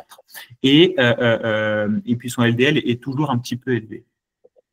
Et alors là, je crois que c'est là qu'on demande ça. Qu'est-ce qu'on pense du coup des résultats qu'il a? Donc on a un LDL toujours trop haut. Donc on nous dit que, pardon, j'ai pas lu ce qu'il y avait écrit, et il y a quelqu'un qui propose qu'un LDL toujours trop haut. Optimiser. Ok, on vise inférieur à 1 g, voire 0,7. Ouais. Ok, LDL trop élevé, tabagisme toujours actif. Attention, artérielle aussi n'est pas dans les clous. Ouais. Il y en a qui dit quand même très encourageant. Ouais. À encourager et poursuivre les efforts. Sur le bon chemin. Automesure. Poursuivre les efforts. Tabacologue, patient motivé. On insiste sur les régimes et les RHD, consultation tabaco. Ok. Donc là, l'idée, c'était aussi de savoir, est-ce que là, le patient, il est dans les objectifs. On parlait tout à l'heure, il y a quelqu'un tout à l'heure qui parlait d'introduire, les objectifs pour quelqu'un qui a un diabète, c'est d'être entre 6 et 6,5. Et en fait, l'idée là, c'est pour ce patient-là, enfin c'est pareil, la HAS a fait des recommandations assez claires, hein, et l'idée c'est que on suive ces recommandations-là qui vont du coup être adaptées à la situation de chaque patient, hein. On rappelle, mais le diabète de type 2, c'est une prise en charge qui doit être individualisée. Et donc là, le patient, il y a quand même une amélioration qui est significative, hein, il a perdu du poids, il a fait des efforts. Certes, il a un tabagisme qui est toujours actif, mais bon, si on vous demande de tout faire d'un coup, ça va quand même être compliqué.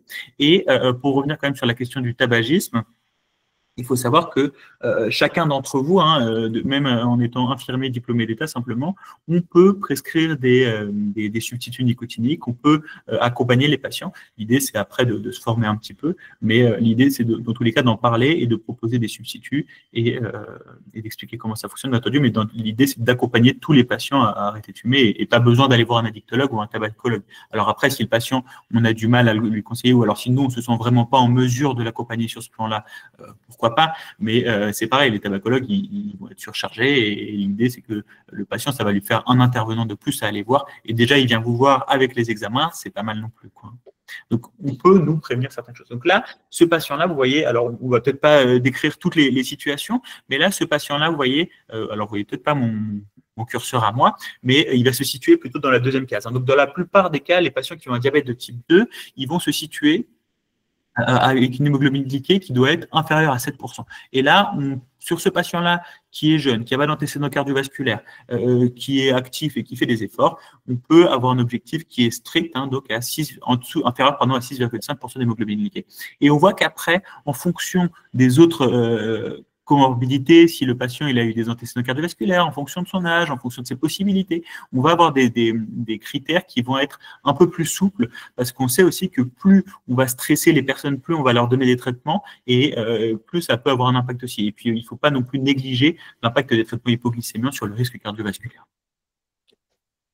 Donc là, dans l'idée, c'est qu'on va du coup conserver finalement les règles hygiéno-diététiques, hein. Ce patient-là, il est toujours dans les clous. Et sur le contrôle lipidique, il s'est amélioré aussi un petit peu, mais on n'est pas dans les objectifs, hein. Pour un patient qui a un diabète de type 2, l'objectif, c'est d'être inférieur à 1 gramme, à part si le patient, après, il a plus que 50 ans ou alors il a plus que 10 ans de diabète. Et dans ce cas-là, on va pouvoir intensifier le traitement hypolipémiant, si je ne dis pas de bêtises, enfin anti-LDL, quoi. Et là, il y a des choses qu'il va falloir voir. Donc, on a parlé tout à l'heure du tabac. Et le tabagisme, il reste inchangé. Il va falloir le travailler. On a toujours cette idée de syndrome métabolique et de tous ces facteurs de risque cardiovasculaire. Donc, on va pouvoir travailler dessus. On va, comme vous l'avez dit, on va encourager ce patient-là à poursuivre ses efforts et en plus de ça, essayer d'arrêter le tabac. Et on va l'encourager du coup sur sa perte de poids. Continuer parce que l'idée, c'est que ce patient-là, il perd jusqu'à 5% de son poids. Et il faut savoir quand même que sur des règles hygiéno-diététiques, les patients, ils peuvent ne pas avoir de traitement pendant un certain temps, hein, d'accord, et normaliser des glycémies pendant un certain temps. Et on peut lui proposer aussi une consultation diététique s'il le souhaite, mais encore une fois, ça ajoute un intervenant et donc ça peut compliquer aussi la prise en charge pour lui. Cette fois-ci, on le voit à 6 mois et il a bien travaillé parce qu'il a poursuivi ses efforts et l'examen clinique il reste inchangé. La pression artérielle elle reste un petit peu élevée. Et là, cette fois-ci, il a perdu 4 kilos entre la deuxième consultation et la troisième. Et il a une hémoglobine glyquée à 6,3. Donc, il est toujours dans les clous. Et par contre, son LDL, il est passé à 1,15. Enfin, il est resté encore élevé. Et donc là, qu'est-ce qu'on peut proposer pour ce patient-là ?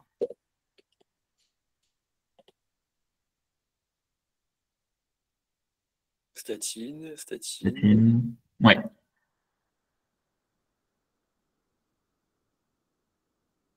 Ouais, tout à fait, hein. On va proposer une statine pour ce patient parce que l'idée, elle est vraiment, comme on l'a dit tout à l'heure, de maîtriser ce risque cardiovasculaire au maximum, hein.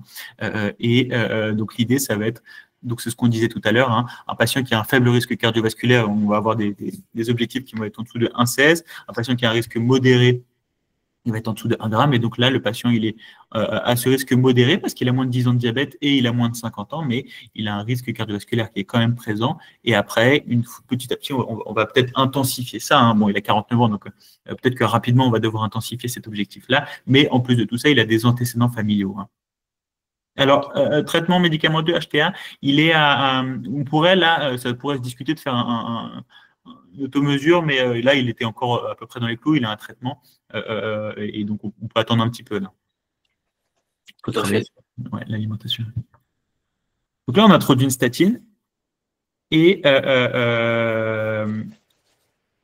on poursuit les règles hygiéno-diététiques pour le diabète parce que, encore une fois, il est encore dans les clous et donc l'idée, c'est qu'on ne va pas le gaver de traitement. Il n'y a pas d'urgence à le traiter là tout de suite, hein. Cette fois-ci, on le voit à 12 mois et là, le patient, il a pris 1 kg et l'examen clinique il reste inchangé. La pression artérielle, là, elle est limite. Mais c'est peut-être dû au stress parce qu'il sait qu'il vient avec son examen du coup qui est passé à 7,4 et comme vous avez bien fait l'éducation thérapeutique auparavant, vous l'avez expliqué que son hémoglobine glycée, si elle passait au-dessus des seuils qui étaient nécessaires, il allait falloir peut-être mettre un traitement. Alors comme on a dit, comme il y a quelqu'un qui l'a dit, on peut se demander aussi qu'est-ce qui s'est passé dans sa vie les 6 derniers mois. Et là, le patient, pas de chance, en fait, il a juste relâché ses efforts, il ne s'est rien passé de particulier et il va poursuivre ses efforts, mais on va peut-être proposer quelque chose. Qu'est-ce que vous proposeriez?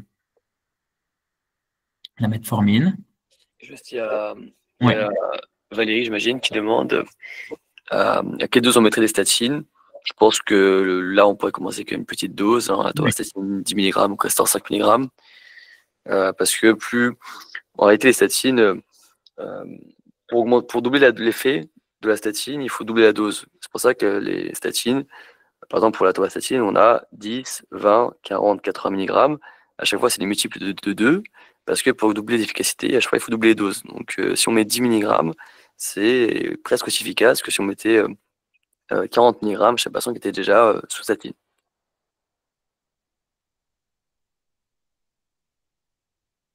Oui.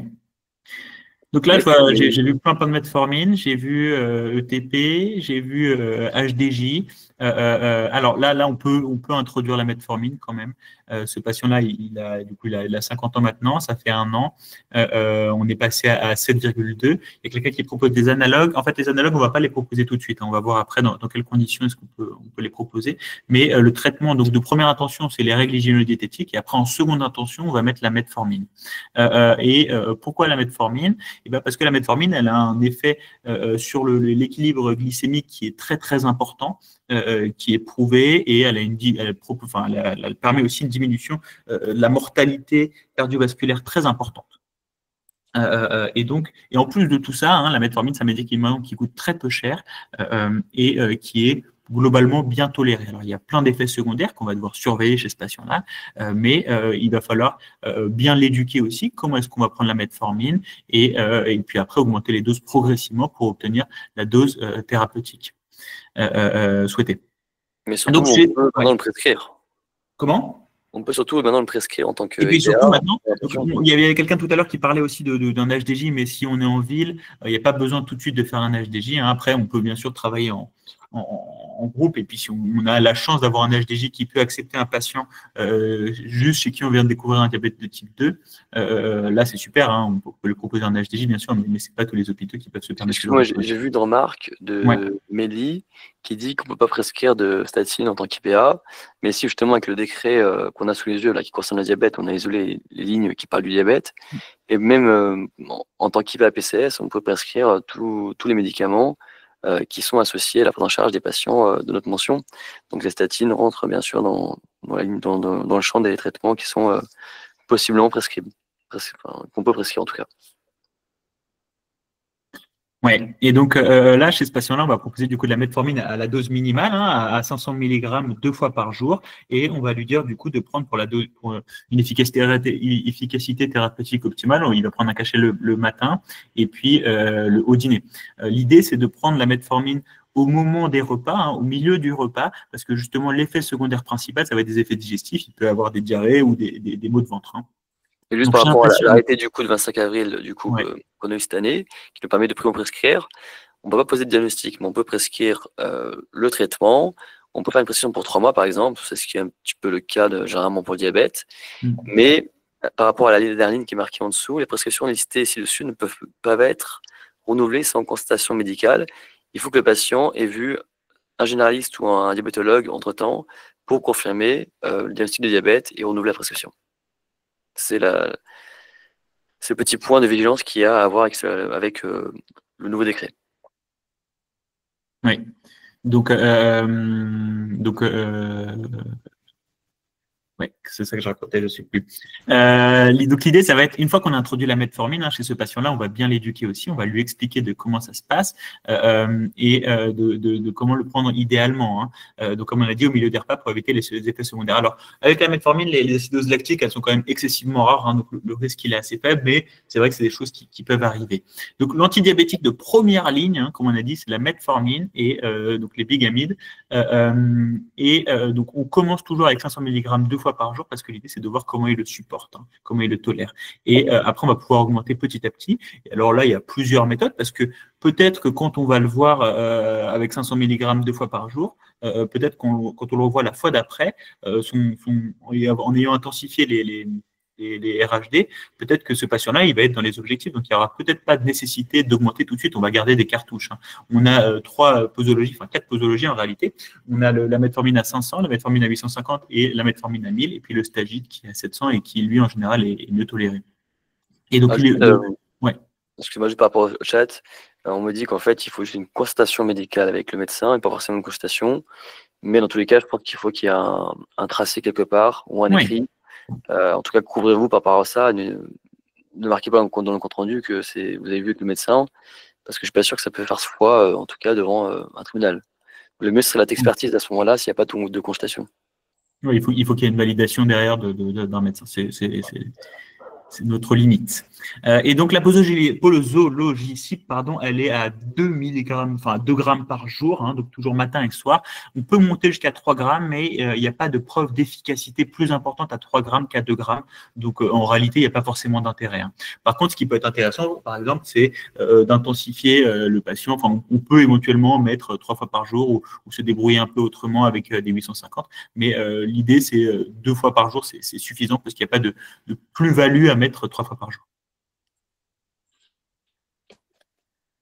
Et donc là, cette fois-ci, ce patient, vous le revoyez à 18 mois de la première consultation et malheureusement, ce patient-là, malgré tous les efforts qu'il a fait, malgré la statine que vous avez intégrée, malgré… Alors, adapté au DFG, la metformine, ouais, mais c'est pareil, on peut le mettre jusqu'à un seuil assez important. Donc là, ce patient-là, il n'est pas du tout insuffisant rénal. Donc là, malgré tous les efforts qu'il a fait, eh bien, il a fait un infarctus du myocarde, malheureusement, et il a été stenté. Et donc là, quand vous le revoyez, lui, il a du coup des nouveaux traitements, tout un tas de nouveaux traitements. Ils ont intensifié la metformine à l'hôpital en cardio et l'HbA1c, cette fois-ci, elle est à 6,9. Et alors là, le LDL, il est redescendu à 0,48.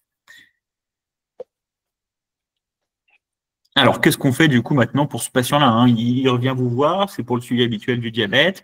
Donc, cette fois-ci, il a le traitement. Donc, la metformine, cette fois-ci, elle est intensifiée. Lui, il a bien bossé sur ses RHD, mais qu'est-ce qu'on peut faire en plus?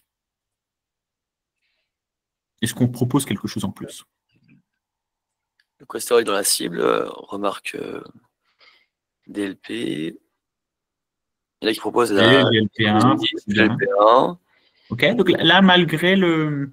Donc Zig Duo, Synjardy, ok. Malgré l'équilibre du diabète, vous êtes plutôt tous sur l'idée d'ajouter une thérapeutique en plus, donc ou un analogue du GLP1 ou un inhibiteur du SGLT2. Et ben en fait, vous avez tous raison. Alors là, donc on l'a dit. Alors GLP2, ça n'existe pas, c'est analogue du GLP1.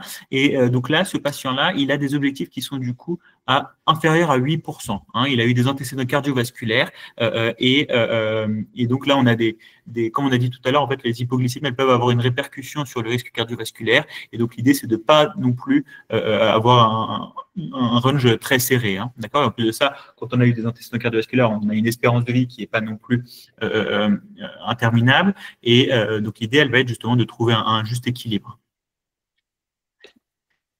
Ok, donc là, le patient, il est aux objectifs. Et qu'est-ce que disent les recommandations? Eh bien, cette fois-ci, là, il y a la metformine, du coup, en première intention. Et en seconde intention, ou quand il y a des antécédents cardiovasculaires pour une protection cardiovasculaire et indépendamment totalement de l'équilibre du diabète, et bien là, on peut introduire un inhibiteur du SGLT2 ou un analogue du GLP1. On ne peut pas mettre les deux d'un coup. Et donc, ces deux médicaments-là, ils ont aussi une efficacité très, très importante dans le traitement du diabète et dans d'autres pathologies, puisque les deux les deux traitements permettent une protection cardiovasculaire aussi. Alors, pour ceux qui ne connaissent pas ces deux médicaments-là, le Forxiga, donc le Forxiga ou les autres molécules de glyphosine, ce sont plutôt des comprimés, hein, et puis l'analogue du GLP-1, c'est plutôt des injections qu'on va faire de manière hebdomadaire.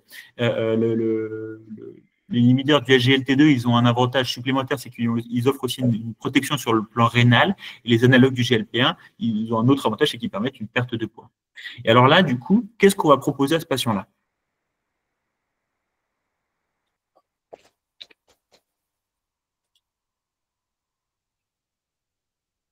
Ouais, du coup, ouais, on a dit, du coup, on choisissait l'un ou l'autre, quoi. Et alors, il y en a qui partent, du coup, pourquoi? Alors, essayez d'expliquer pourquoi est-ce que vous choisirez l'un ou l'autre. Donc, Ozempic pour perte de poids plus protection cardiovasculaire, analogue du SGLT2, GLP1, car IMC à 33, donc il a toujours un IMC à 33, en effet, ouais. Ah, il y a Hatsui qui propose, on lui Oui. demande son avis, car l'un impose Ouais. une injection et l'autre un traitement oral. Ouais, et ben tout à fait, c'est ça. Ouais, j'ai pas vu l'heure, désolé. Tout à fait, hein, c'est ça qu'on va faire. C'est que en fait, l'idée là, elle va être de choisir avec le patient le traitement qui lui convient le mieux. Alors, probablement que nous, on penserait d'abord à un analogue du GLP-1 parce qu'en effet, il a un syndrome métabolique et qu'il a des antécédents cardiovasculaires, mais peut-être que lui, il va préférer prendre un comprimé. Peut-être que pour lui, ça va être plus facile. Ça sert en fait pas à grand-chose de lui prescrire un traitement si au final, il ne va pas le prendre parce que ce traitement-là ne lui convient pas, hein. Donc, on a le choix entre ces deux-là et ces deux-là sont très efficaces. Et donc, il va falloir choisir avec ce patient-là, faire une décision partagée et finalement lui proposer le traitement qui lui convient le mieux. Et donc là, ce patient-là, il va avoir opté pour un analogue du GLP-1. Et comme le disait Hugo, il y a un super arrêté qui est sorti le 25 avril. Et donc tout à l'heure, dans le cas de la metformine, on avait le droit de prescrire la metformine en première attention sans diagnostic préalable d'un diabète, il fallait que ce soit avec une concertation médicale pour pouvoir renouveler le traitement. Et pour les traitements, donc c'est uniquement pour les traitements hypoglycémie de première intention, donc la metformine. Et en seconde intention, par contre, on peut proposer d'autres traitements comme les inhibiteurs du SGLT2 ou les analogues du GLP-1 jusqu'aux insulines. Et dans ce cas-là, il faut qu'il y ait un diagnostic préalable par un médecin. Et après, encore une fois, ces médicaments-là, on ne pourra pas les renouveler s'ils n'ont pas été validés par un médecin. Donc, en résumé, ce patient-là, il a en première intention, et pour toutes les personnes qui ont un diabète, toutes les personnes qui ont un diabète, s'il n'y a pas d'antécédent cardiovasculaire, on va proposer les règles hygiéno-diététiques seules en première intention. Alors bien sûr, s'il y a déjà des antécédents cardiovasculaires, on va proposer aussi les règles hygiéno-diététiques, mais en plus, on va pouvoir proposer des traitements. La metformine, ça va être le traitement toujours de première intention pour les différents avantages dont on a parlé tout à l'heure. Si l'hémoglobine glycée, elle reste supérieure à 6,5 malgré les mesures hygiéno-diététiques sur une certaine durée. En ayant des antécédents cardiovasculaires, on va pouvoir introduire ou un inhibiteur du SGLT2 ou un analogue du GLP-1 qui ont des effets cardioprotecteurs, mais pas que, hein. Et on a des objectifs qui sont moins stricts que ce qu'on a avant pour l'hémoglobine glycée, mais il reste quand même inférieur à 8% pour les patients qui ont des antécédents cardiovasculaires importants. Et on va du coup pouvoir lui proposer un suivi trimestriel. Là, alors la statine, on la conserve, hein, vous avez vu, il y a le LDL, hein, on ne l'a pas mis là, mais il y a le LDL qui est indiqué, hein. Et puis l'hypertension, c'est pareil, on conserve tout ça, hein. Et donc, on va lui proposer du coup un suivi trimestriel avec l'infirmier en pratique avancée, qui va être une clé du coup, hein, pour l'adaptation thérapeutique précoce, la détection du coup des éventuelles complications et l'optimisation du contrôle glycémique. Et on le sait, hein, dans le traitement du diabète, c'est très important d'avoir un contact régulier avec un professionnel de santé qui va pouvoir accompagner et encourager les patients. Voilà.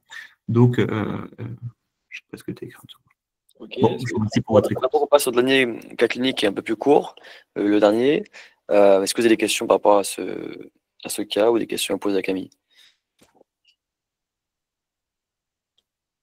Alors, est-ce que Forxiga ou Ozempic, c'est forcément diabète puis IDM, ou ça marche aussi dans l'autre sens? Non, non, alors on peut, en fait là, l'idée de ce patient-là, c'est qu'on a introduit le Forxiga ou l'Ozempic en seconde intention parce qu'il avait, en fait, il avait une hémoglobine glycée qui était normale, un équilibre du diabète qui était satisfaisant, mais il avait il avait des antécédents cardiovasculaires. Et donc, il fallait on pouvait mettre un second traitement pour pouvoir protéger sur le plan cardiovasculaire. Mais si son équilibre du diabète, il n'avait pas d'antécédent cardiovasculaire et que son équilibre du diabète était dégradé, on aurait aussi pu introduire ou un analogue du GLP1 ou un inhibiteur du SGLT2. Ce n'est pas obligatoire d'avoir des antécédents cardiovasculaires pour introduire une de ces deux thérapeutiques. Parce qu'en plus de ça, ça va permettre de prévenir justement les accidents cardiovasculaires. Ou autres. Alors, je pense que la question c'était est-ce que forcément ces traitements-là vont être introduits pour un diabétique qui fait un infarctus ou est-ce que ça peut être dans l'autre sens? Oui, les GLP1 peuvent être prescrits dans le cas de l'obésité, sans forcément de diabète, et le Forxiga peut être prescrit à des patients qui ont une insuffisance cardiaque, par exemple. Ah oui, ok, d'accord. Ok, je pensais que c'était qu'il fallait nécessairement qu'il y ait un antécédent cardiovasculaire. Tu redemande si on peut prescrire les statines, mais oui, hein, on peut prescrire les statines. Hein. Je t'en ai vérifié, mais... Bon, allez, alors, avec diagnostic médical préalable, les traitements hypolipémiants de première ligne et prévention du risque cardiovasculaire, statine et ézetimibe. Donc, on peut prescrire les statines et les ézetimibe. Est-ce qu'il y a d'autres questions?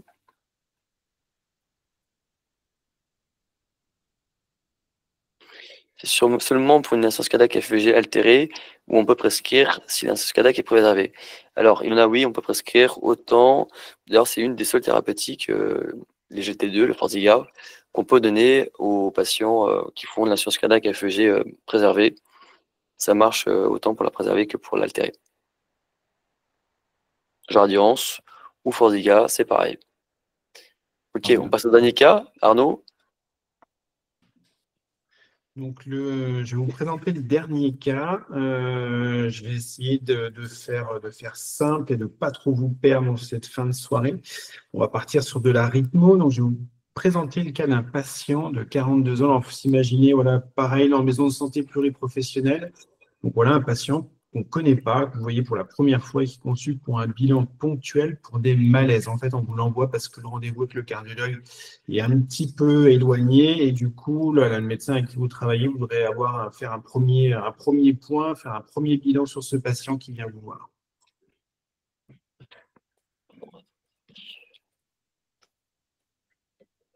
Alors, dans les antécédents, on retrouve un père qui est décédé d'un infarctus à 62 ans, donc plutôt assez jeune, un frère et un père diabétique DT2. Au niveau des antécédents chirurgicaux, rien de bien méchant, appendicectomie en 98, entorse de cheville en 2019. Après, on va aller demander les facteurs de risque cardiovasculaire. Donc, on retrouve de l'hypertension artérielle qui est traitée avec une tension qui est quand même à la limite haute, qui est un tout petit peu au-dessus des cut-off à 141,92 mm de mercure, une obésité qui a un IMC à 36 kg par mètre carré, un tabagisme actif, 20 paquets années, et une sédentarité. Donc, on rappelle, au niveau de l'hérédité cardiovasculaire, un père qui est décédé d'un infarctus assez jeune. Donc, le mode de vie, c'est un patient qui est chauffeur-livreur, assez sédentaire pour le coup, et ça se répercute sur l'activité physique, effectivement, peu d'activité physique, fumeur actif, sédentaire, et là, on a un cocktail terrible pour le cardiovasculaire. Je me demande s'il n'y a pas une erreur. Je pense qu'on a mis le cas clinique d'avant. On l'a répété ici.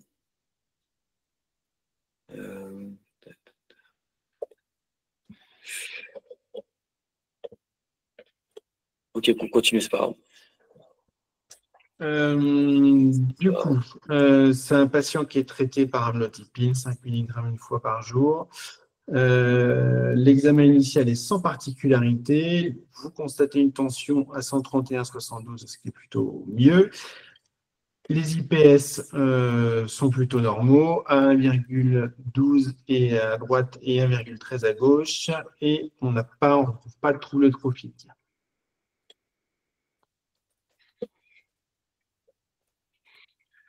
Alors, à l'interrogatoire, là c'est pareil, c'est un petit peu comme ce qu'on disait avec Hugo lors de son cas concret.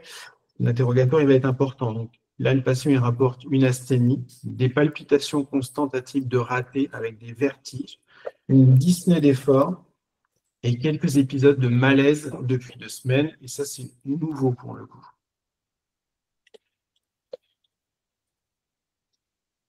Donc là, il va falloir évaluer la lipothymie. Hein. Donc, pour ça, pour évaluer les lipothymies et les malaises, donc en cardiologie, vraiment l'interrogatoire, il est essentiel. C'est vraiment indispensable de faire un interrogatoire minutieux pour déterminer l'étiologie. Hein. Alors, la plupart des malaises, hein, c'est le malaise vagal, un petit peu, voilà, qu'on connaît tous. Mais vraiment, nous, notre but, c'est d'exclure la syncope. Voilà, la syncope qui serait d'origine vraiment purement cardiologique et qui doit vous alerter.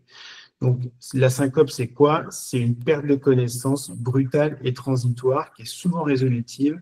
Et du coup, ça oriente quand même assez régulièrement vers une urgence cardiologique. Donc vraiment, je répète, l'interrogatoire, il doit être systématique et il doit être assez minutieux.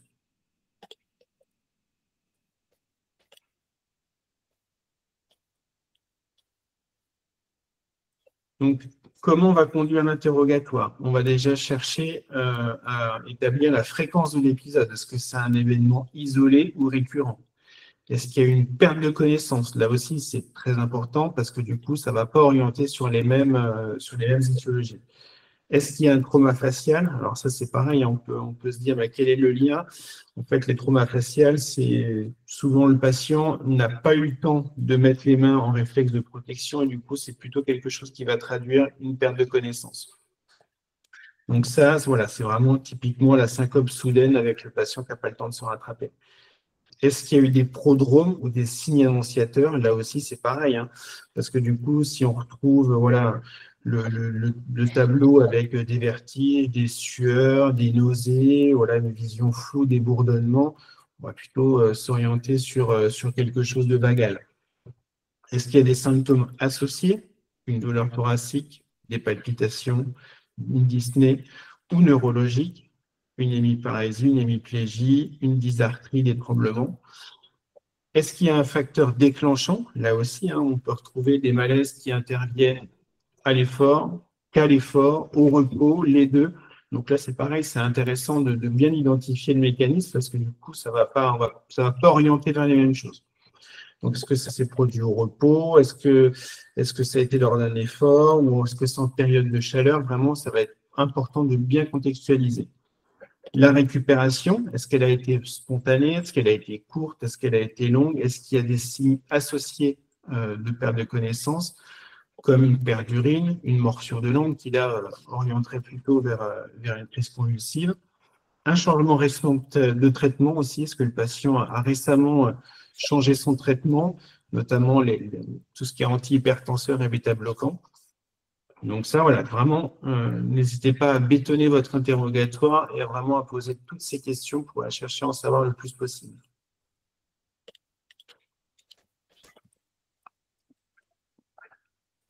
Alors, à l'interrogatoire, le patient il rapporte des épisodes de malaise avec perte de connaissance brève, à type de syncope et sans prodrome. C'est-à-dire vraiment, il n'y a pas eu d'élément, déclencheur et il n'y a pas eu de symptômes précurseurs avant.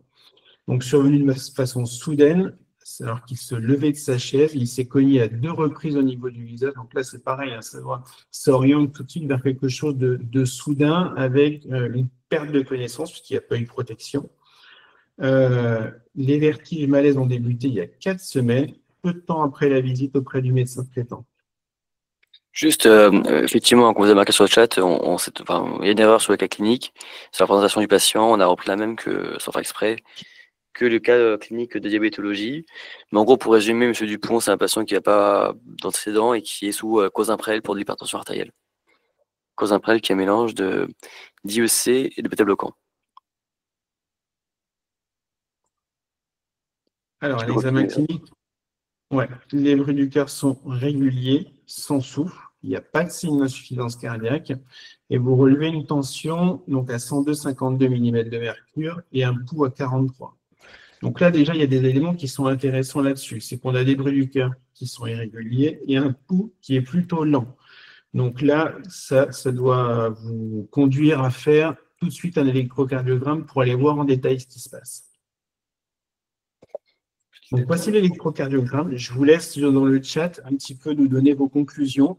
Voilà, donc c'est pareil, hein, comme tout à l'heure, voilà, petite Petite lecture de l'électrocardiogramme, voilà, l'axe, le rythme, voilà. Dites-moi ce que vous voyez. Donc, encore une fois, n'hésitez pas à décrire le cardiogramme vraiment en entier, comme si vous le marquiez dans un compte rendu. Et pas juste le truc pathologique, mais vraiment être systématique. Parce que si en étant systématique, vous allez voir des choses où les gens passent à côté tous les jours.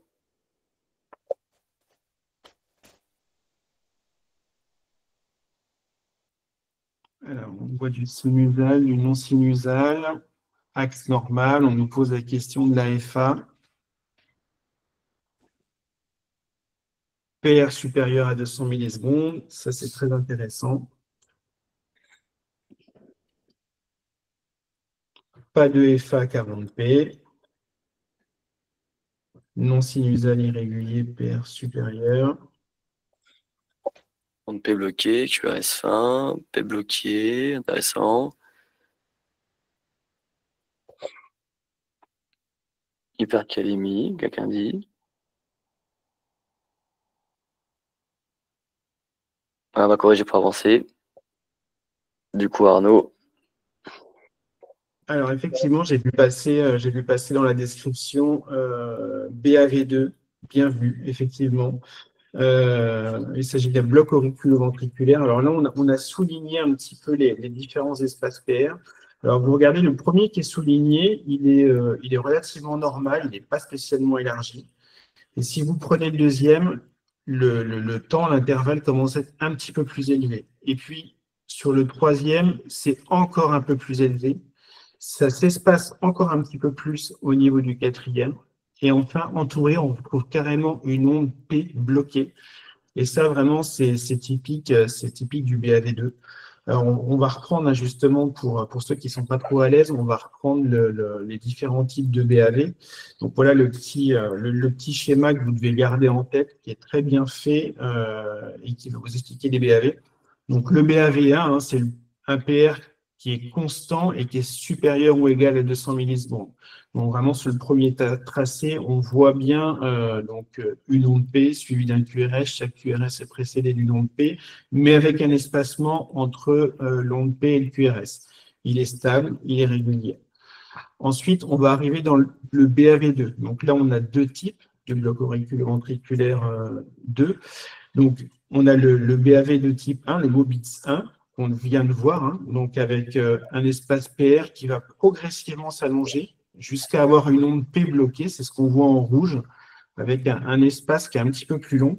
Et puis, on repart sur un cycle idem, voilà, un PR qui s'espace petit à petit jusqu'au blocage d'une onde P.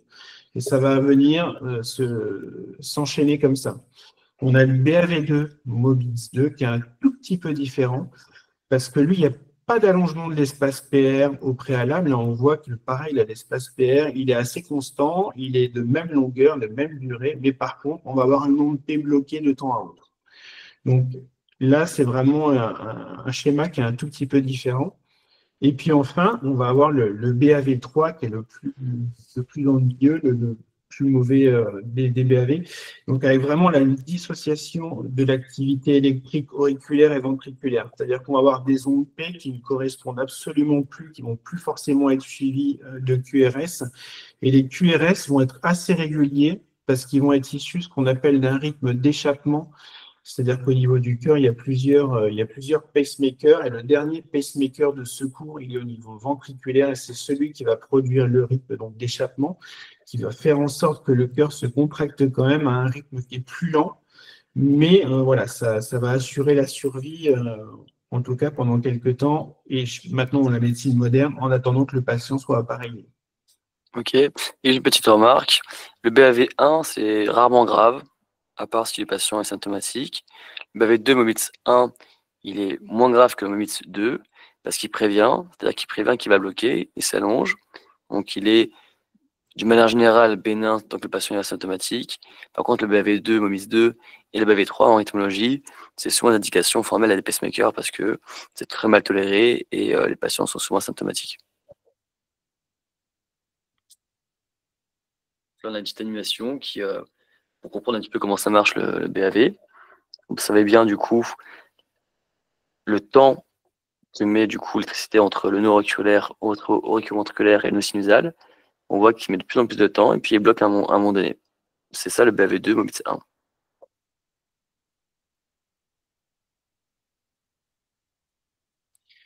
Alors, qu'est-ce que vous feriez du coup pour ce patient qui est jeune, hein, qui a 42 ans? Dites-nous dans le chat ce que vous proposeriez si vous voyez ce patient en consultation.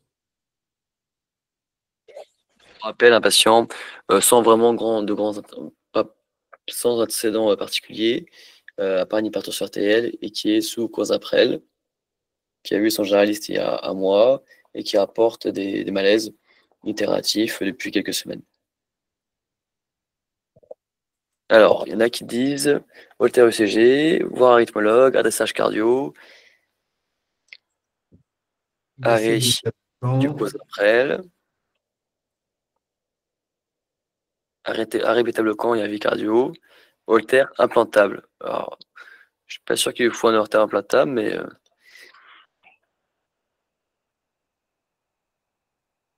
stop les bêta-bloquants. Bonne question. Est-ce que son généraliste modifie son traitement?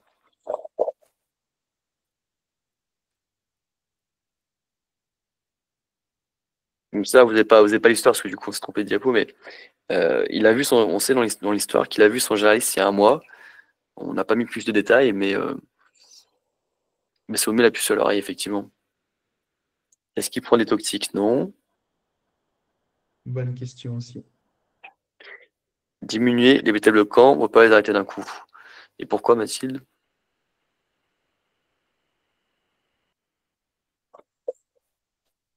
Modifier son traitement et orienter vers le cardio.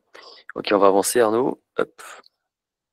Alors, effectivement, on va arrêter les bêta-bloquants. Les bêta-bloquants, ils vont avoir pour but de freiner justement le cœur, l'activité sympathique. Donc, effectivement, on va arrêter les bêta-bloquants. Et donc, du coup, on va simplement remplacer le Cozaprel par le perindopril simple.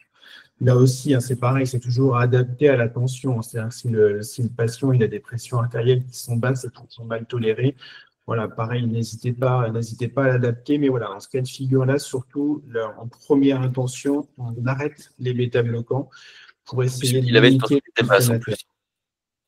Il avait une tension à 102,52 en plus, donc voilà, on a de la marge en consultation. Ouais, n'hésitez pas à adapter. Hein.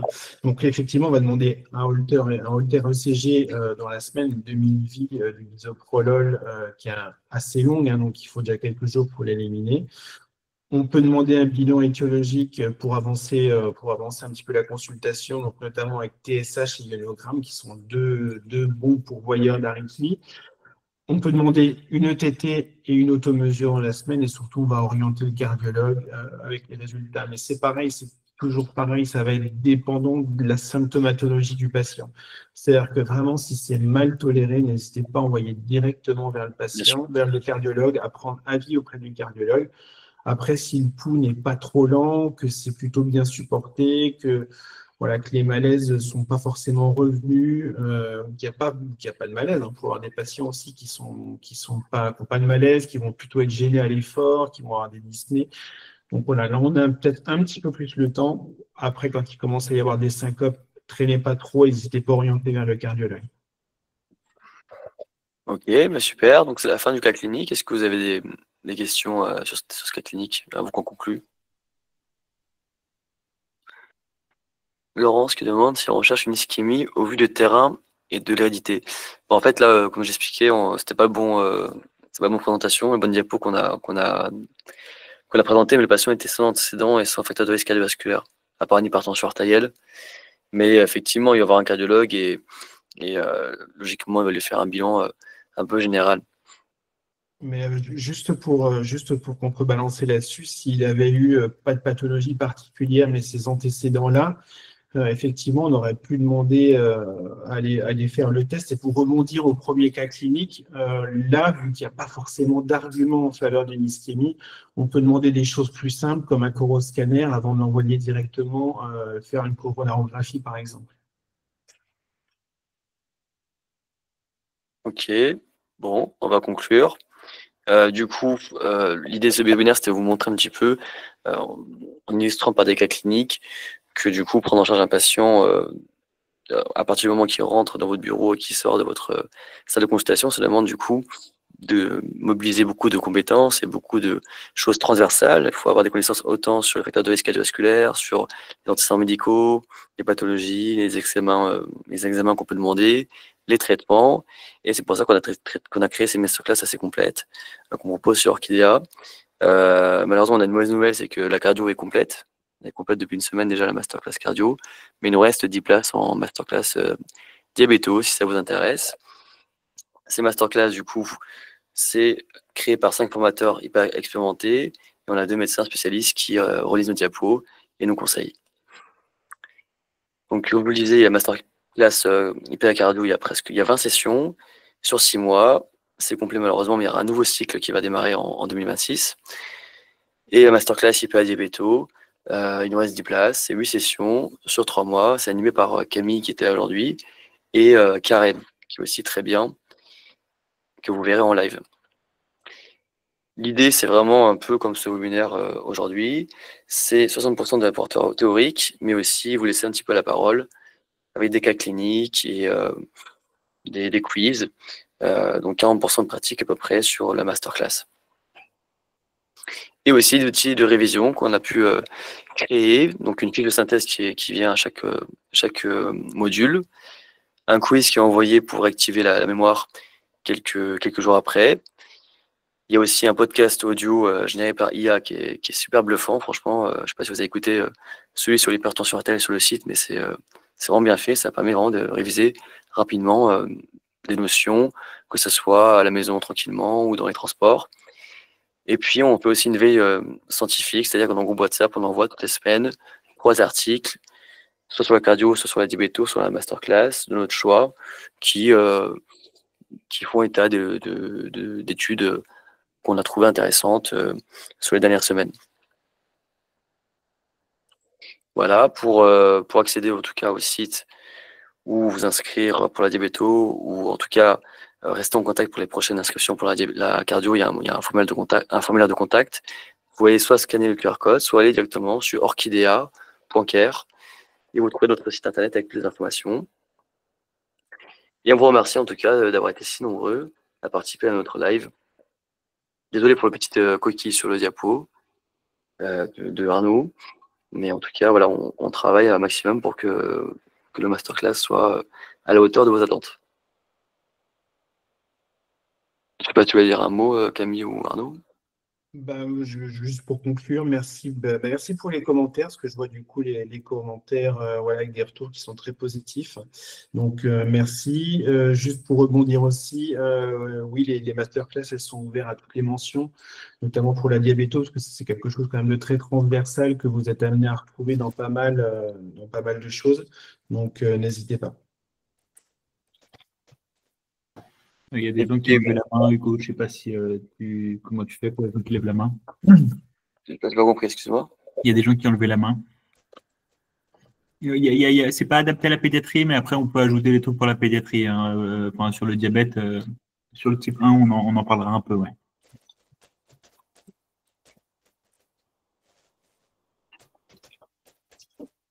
Et du coup, là, j'ai mis le lien pour le congrès aussi, CIPAC.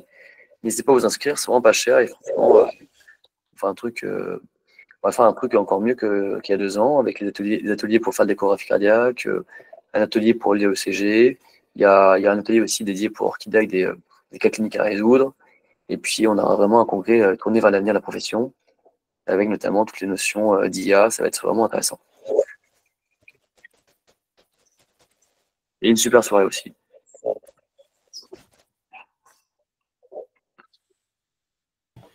Oui, merci à toutes et tous. Bonne soirée. Voilà, on va pouvoir conclure. Merci à tous et puis passez une bonne soirée.